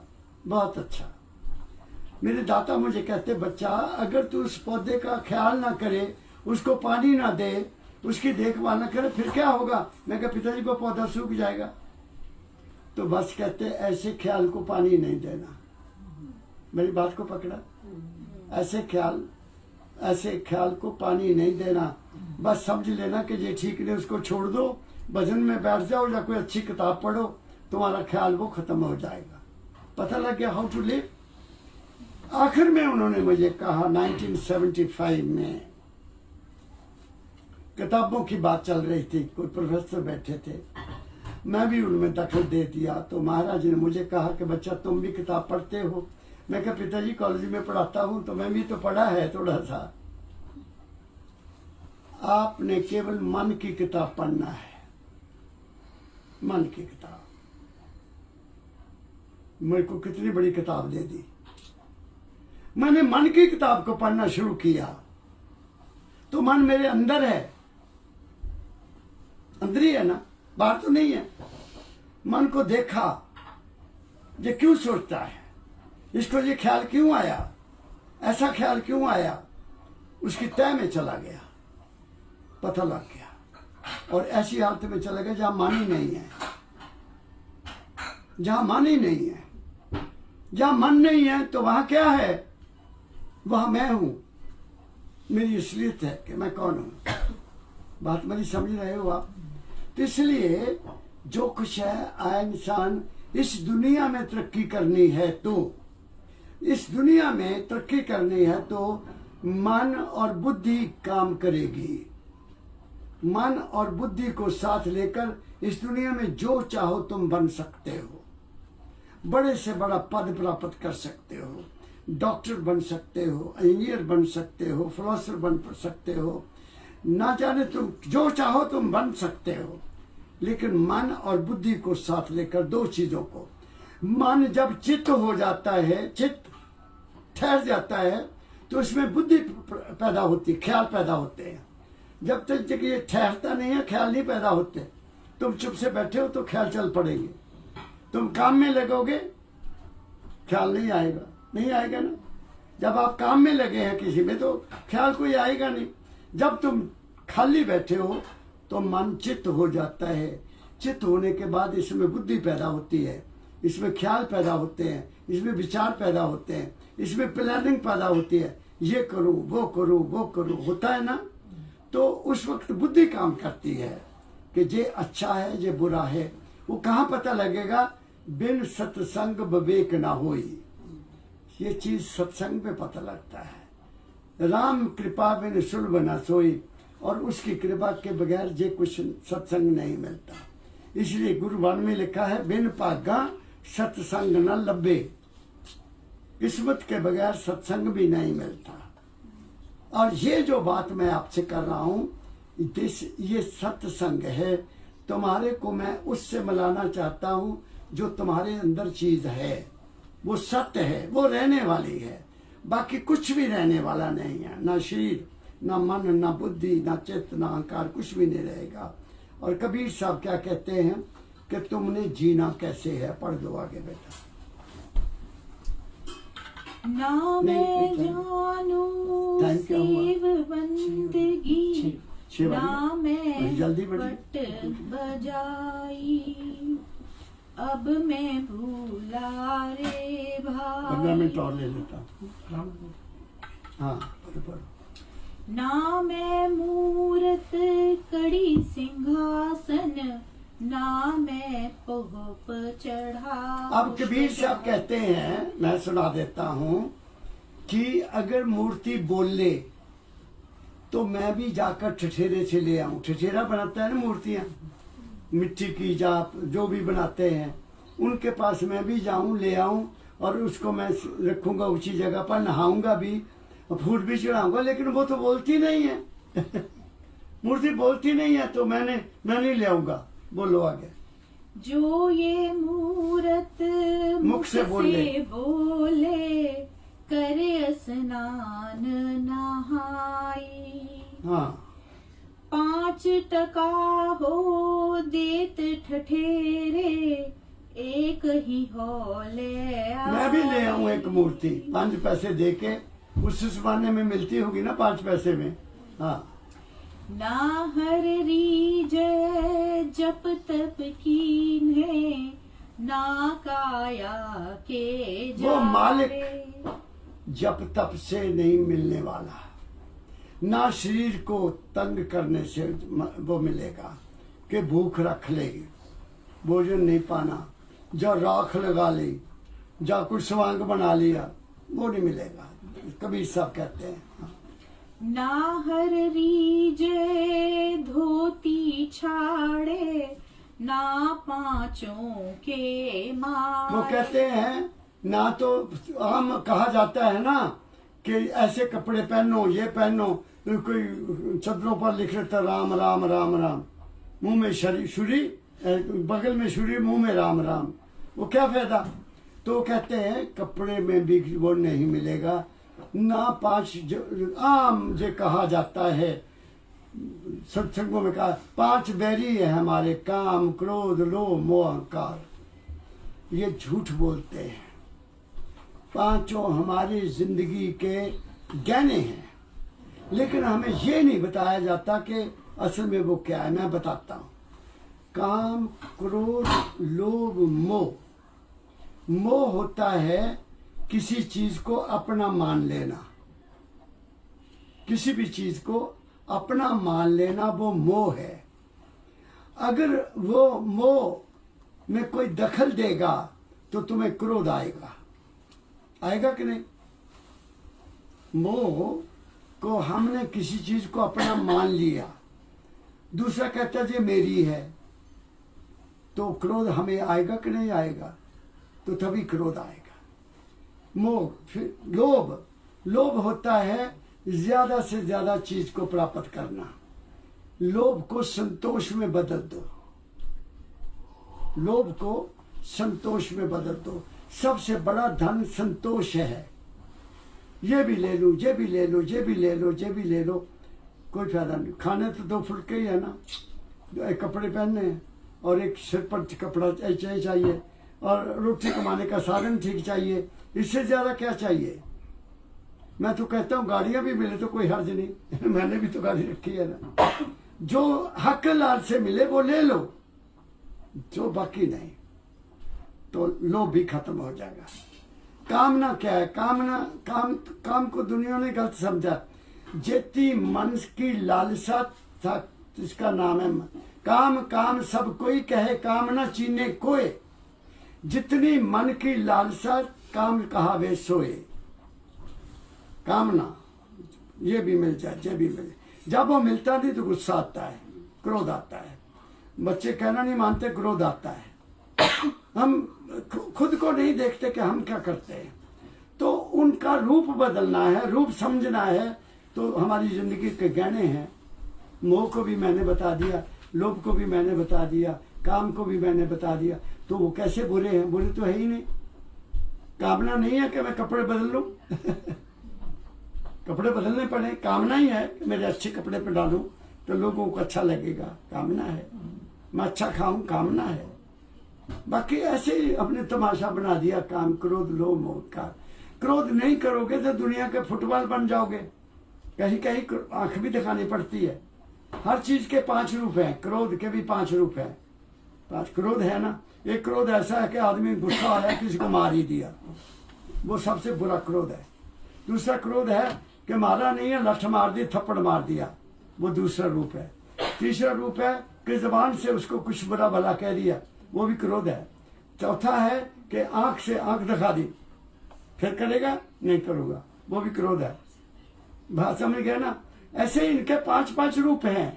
उनको 5 विकृतियां कहते हैं, 25 विकृतियां हैं, 5 ये 5 5 25, वो हमारे को डोमिनेट करती हैं। हमें उनको समझना है और जीवन हमारा अच्छा हो जाएगा। इसलिए कबीर साहब कहते हैं क्या,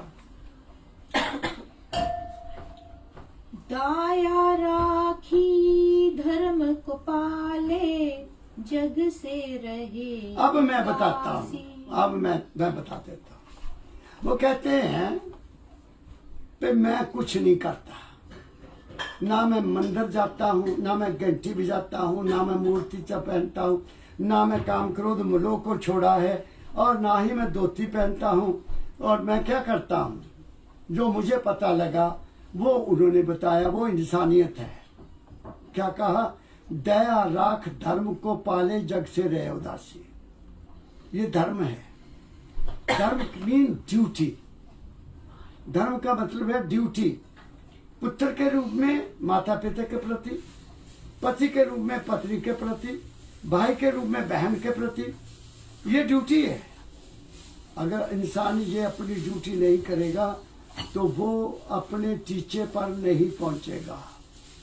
इसलिए बाबा फकीर कहा करते थे, चैरिटी बिगिंस एट होम। अपने घर से, घर को संभालो पहले, अपने घर में ड्यूटी को पूरा करो।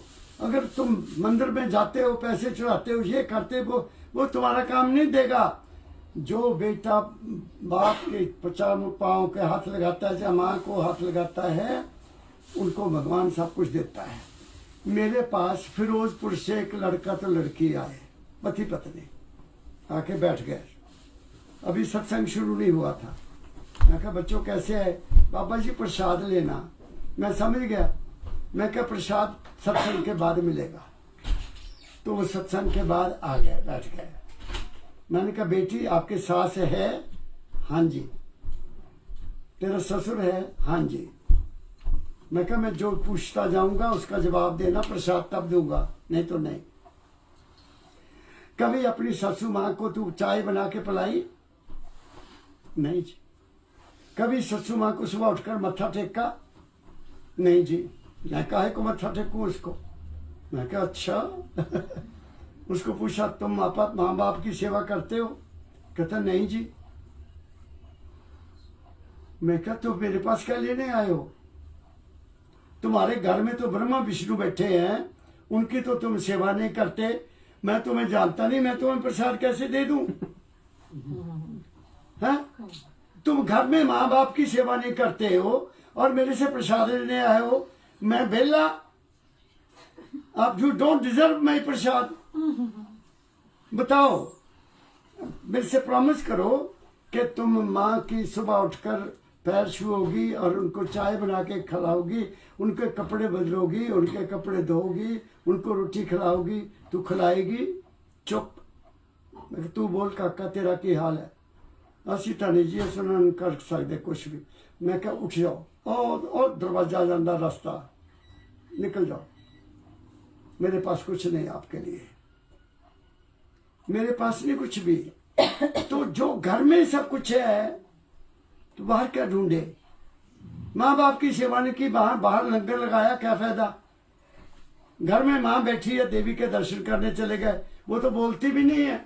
वहां तो बामना ने कहना इन्हें पास रख लो जी, बस हो जाओ आगे तुरो, उसने बात नहीं करने देनी। दया राख धर्म को पाले, जग से रहे उदासी। और ये समझे कि मैं जहाँ अपना कर्म पूरा करने आया हूँ, मेरी ड्यूटी है माता पिता के प्रति, पत्नी के प्रति, भाइयों के प्रति, रिश्तेदारों के प्रति, देश के प्रति, परिवार, शहर के प्रति, जहाँ मैं रहता, वो ड्यूटी पूरी करो तो फिर तुम्हारा कल्याण हो जाए। एक बात पहले ये कही।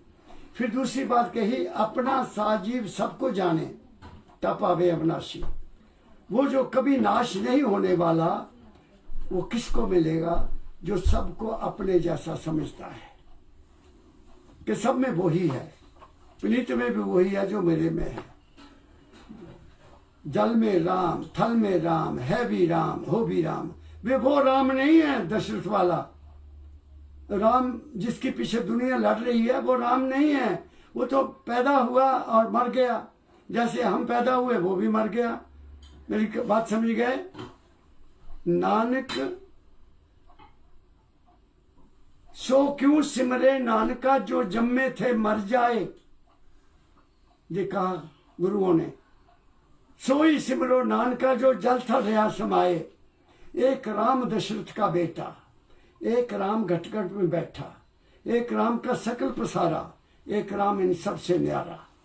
वो जो सबसे न्यारा है उसकी अंश हमारे अंदर है, उस राम की नहीं जिसके पीछे लोग लड़ रहे हैं, वो हमारे अंदर है।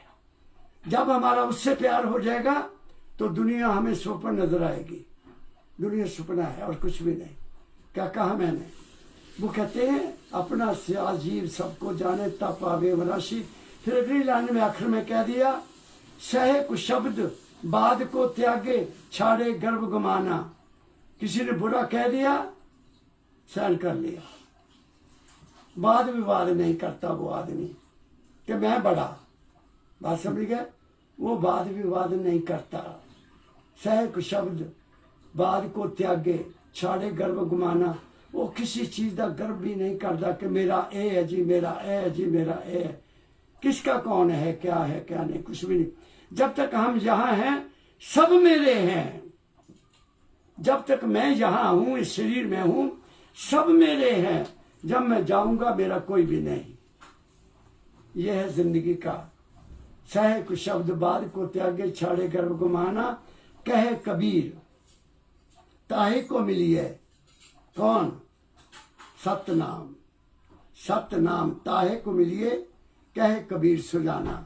कबीर साहब कहते हैं वो सतनाम, वो मालिक, वो अल्लाह, वो वाहेगुरु, वो राम, जिसके नाम से तुम उस भगवान को मानते हो, वो तुम्हें तब मिलेगा जब तुम इस रूल पर चलोगे। क्या कहा मैंने?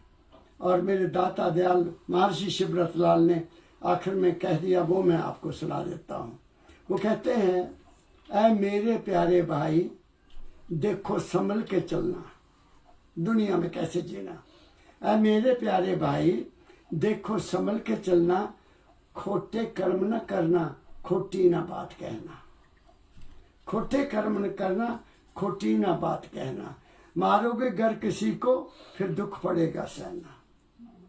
किसी को मारोगे दुख पड़ेगा सहना। वो कहते फिर आगे क्या कहते हैं?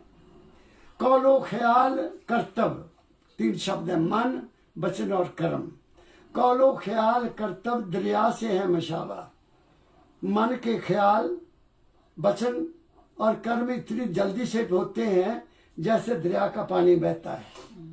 कौलो ख्याल कर्तव्य दरिया से है मशावा। तुम देखना ने इनकी लहरों में बह के बहना, कहीं उसमें बह ना जाना। ख्याल आया उसमें बह गए, कर्म किया एकदम कर लिया, सोचा ही नहीं कि मुझे करना चाहिए कि नहीं। कौलो ख्याल कर्तव्य दरिया से है मशाबा। तुम देखना ना इनकी लहरों में बह के बहना। फिर कहते हैं, मन इंद्रियों पे भाई जब्त रखना तुम बराबर। मन इंद्रियों पे भाई जब्त रखना तुम बराबर। कंट्रोल, मन पर भी, इंद्रियों पर भी, आंखों पर भी कंट्रोल, कानों पर भी कंट्रोल, जबान पर भी कंट्रोल। यही है ना इंद्रियां हमारी खास। देखते हैं आंख, यही आंख बाबा फकीर कहते थे, यही आंख माता को देखती है, यही आंख पत्नी को देखती है, यही आंख अपनी बहन को देखती है।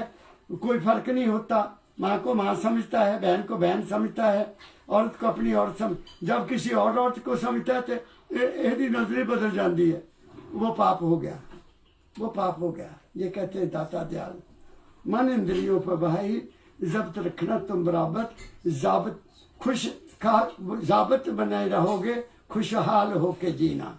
अंत में उन्होंने कह दिया, अपनी निशस्त रखना तुम आत्मा पे हरदम। अपना ख्याल, निशस्त और निशाना, अपना ख्याल हमेशा अपने ऊपर रखना। हुआ माई, मैं कौन हूं, कहां से आया, कहां जाना है, ये तीन क्वेश्चन अपने अंदर रखना। अपनी निशस्त रखना तुम आत्मा पे हरदम। आत्म स्वरूप बनकर संसार में विचरना और संसार में तरक्की करना, खूब खूब तरक्की करना। जितनी भी तरक्की कर सकता कर ले, तू कामयाब हो जाएगा। तो इन्हीं शब्दों के साथ आप लोग आए हैं, मैं आपका धन्यवाद करता हूँ। पुनीत का और बेटी नताशा का शुक्रिया अदा करता हूँ कि आप लोगों के दर्शन मुझे इन बच्चों ने करा दिए, नहीं तो मैं यह कमरे में बंद बैठा था। बात समझ गया कि नहीं? तो आप सुखी रहो, आपके परिवार सुखी रहे, बच्चों को अच्छे ख्याल दो। हमारी प्रॉपर्टी बच्चे हैं, बिल्डिंगें नहीं। बच्चे अच्छे होंगे तो बिल्डिंगों को और ज्यादा बना लेंगे, बच्चे अच्छे होंगे तो प्रॉपर्टियां और खरीद लेंगे, बच्चे अच्छे होंगे तो तुम्हारा नाम रोशन करेंगे। बात मेरी समझ रहे हो? तो बच्चों को ध्यान दो, वो ही हमारी प्रॉपर्टी है। आज हमारे देश में जो हमारे बच्चे हैं वो बहुत गुमराह हो रहे हैं। पंजाब में तो बुरा ही हाल है, यहाँ तो मैं फिर भी समझता हूँ कोई डिसिप्लिन है, कोई लॉ का भी डर है, लेकिन हमारे देश में नीचे तो मालिक ही रखा है। मैं बाबा फकीर की शिक्षा आपके पास लेकर आया हूँ। हो सकता है मेरे जबान से कोई ऐसा शब्द निकला हो जो आपको अच्छा ना लगे हो, कोई फायदा नहीं, कुछ भी करने का फायदा नहीं।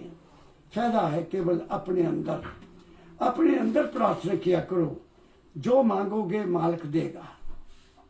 आदमी से क्या मांगना, उससे मांगो, पर मांगो सबके लिए, अपने लिए नहीं। सबका भला तो तुम्हारा भला भी होगा। एक इब्राहिमी संत हुए हैं इस्लाम धर्म में, वो जनता की सेवा करते थे, गरीबों की सेवा करते थे, बड़ा धनी था लोगों। तो एक दिन फरिश्ता आया, तो फरिश्ता कुछ लिख रहा है, तो इब्राहिम ने उनको, सलाम साहब आप कौन हैं, क्या कर रहे हैं? कहते मैं खुदा का फरिश्ता हूं। क्या कर रहे हैं आप? मैं वो नाम लिख रहा हूं जो मालिक की सेवा करते हैं, उनके नाम लिख रहा हूं जो मालिक को याद करते हैं। अच्छा, कहते महाराज मेरा भी नाम कही है। कहते इनमें तो मैं उनका लिख रहा हूं जो मालिक का सेवा करते हैं और मालिक उनको याद करता है। मैं फिर कभी आऊंगा। तो दूसरे तीसरे दिन फिर वो देवता आया, कहते महाराज अस्सलाम, मुसलमान था ना, कहीं मेरा नाम, कहते आपका नाम क्या है? मेरा नाम इब्राहिम। ओह, आपका नाम सबसे ऊंचा है, पहला नंबर है, तुम मालिक की खिलकत की सेवा करते हो, तेरा नाम सबसे ऊंचा है। बात मेरी समझ गए? इस करके अंत में मैं गुरु नानक की बात कह देता हूँ, तो बात रुकती नहीं मेरे अंदर से। वो लिखते हैं, पवन गुरु पानी पिता माता तरत महत, ये संसार है। पवन गुरु, पवन जो है वो गुरु है, श्वास हमारा, उस वो तुम्हारे अंदर है। बाबा की वो गुरु तुम्हारे अंदर है, तुम्हारी अपनी आत्मा गुरु है और कुछ भी नहीं। पवन गुरु पानी पिता माता तरत महत, दिवस रात दो दाई खेले जगत सगल जगत। सारे जगत दो चीज़ा ही कम कर रही है, दिन रात है, दुख सुख है, अमीरी गरीबी, सब कुछ दो। दिवस रात दो दाई दाया खेले सगल जगत, चंगियाइयां बुराइयां बाचे धर्म हदूर। अच्छा और बुरा, वो धर्म देवता जो धर्म हमारा धर्म राजा वो देख रहा है। चंगियाइयां बुराइयां बाचे धर्म हदूर, करनी आपो अपनी के नेड़े के दूर। हमारी करनी ही हमें भोगनी पड़ेगी, करनी आपो अपनी नेड़े के दूर। जिन्हें नाम त्याया गए मशक्कत काल, जिन्होंने नाम का सिमरन किया और उस मालिक को याद किया सुबह शाम। ऐ मालिक, रात बहुत अच्छी गुजर गई, दिन भी अच्छा गुजरे, अच्छे लोगों से मेरी मुलाकात हो, इन आंखों से मैं बुरा ना देखूं, इन कानों से मैं बुरा ना सुनूं, इस जबान से मेरे कोई बुरा शब्द न निकले जिससे किसी का दिल दुखी हो। मुझे मीठा बोलना सिखाना, मेरी आंखों को शुद्ध विचार देना, मेरे मन को तंग ना होने वाली कोई चीज देना। ये मैं आपसे मांगता हूँ, मैं आपको कुछ नहीं मांगता हूँ। शाम आई, मैं तेरी गोद में आ गया हूँ, मैं सोने लगा हूँ, मुझे अपनी गोद में रखना। जो मेरे बुरे कर्म हैं मेरे स्वप्न में काट देना, जो अच्छे कर्म है मेरे जीवन में काटने को शक्ति देना। बस सो जाओ, बस दोनों काम आपके हो गए, दिन भी कट जाएगा, रात भी कट जाएगी। क्या कहा मैंने? जिन्हें नाम ते आया गए मशक्कत काल, नानक थे मुख उजले केती छुट्टी नाल। वो कईयों को वचन देकर साथ ले जाते हैं। इन्हीं शब्दों के साथ आप सबका मैं बहुत बहुत धन्यवाद करता हूँ और प्रेम से बहुत प्रेम से उस शब्द का उच्चारण करता हूँ जो शब्द मुझे मेरे सदगुरु ने दिया वो है राधा स्वामी, राधा राधा स्वामी, राधा स्वामी। अच्छा हो गया। अच्छा हो गया।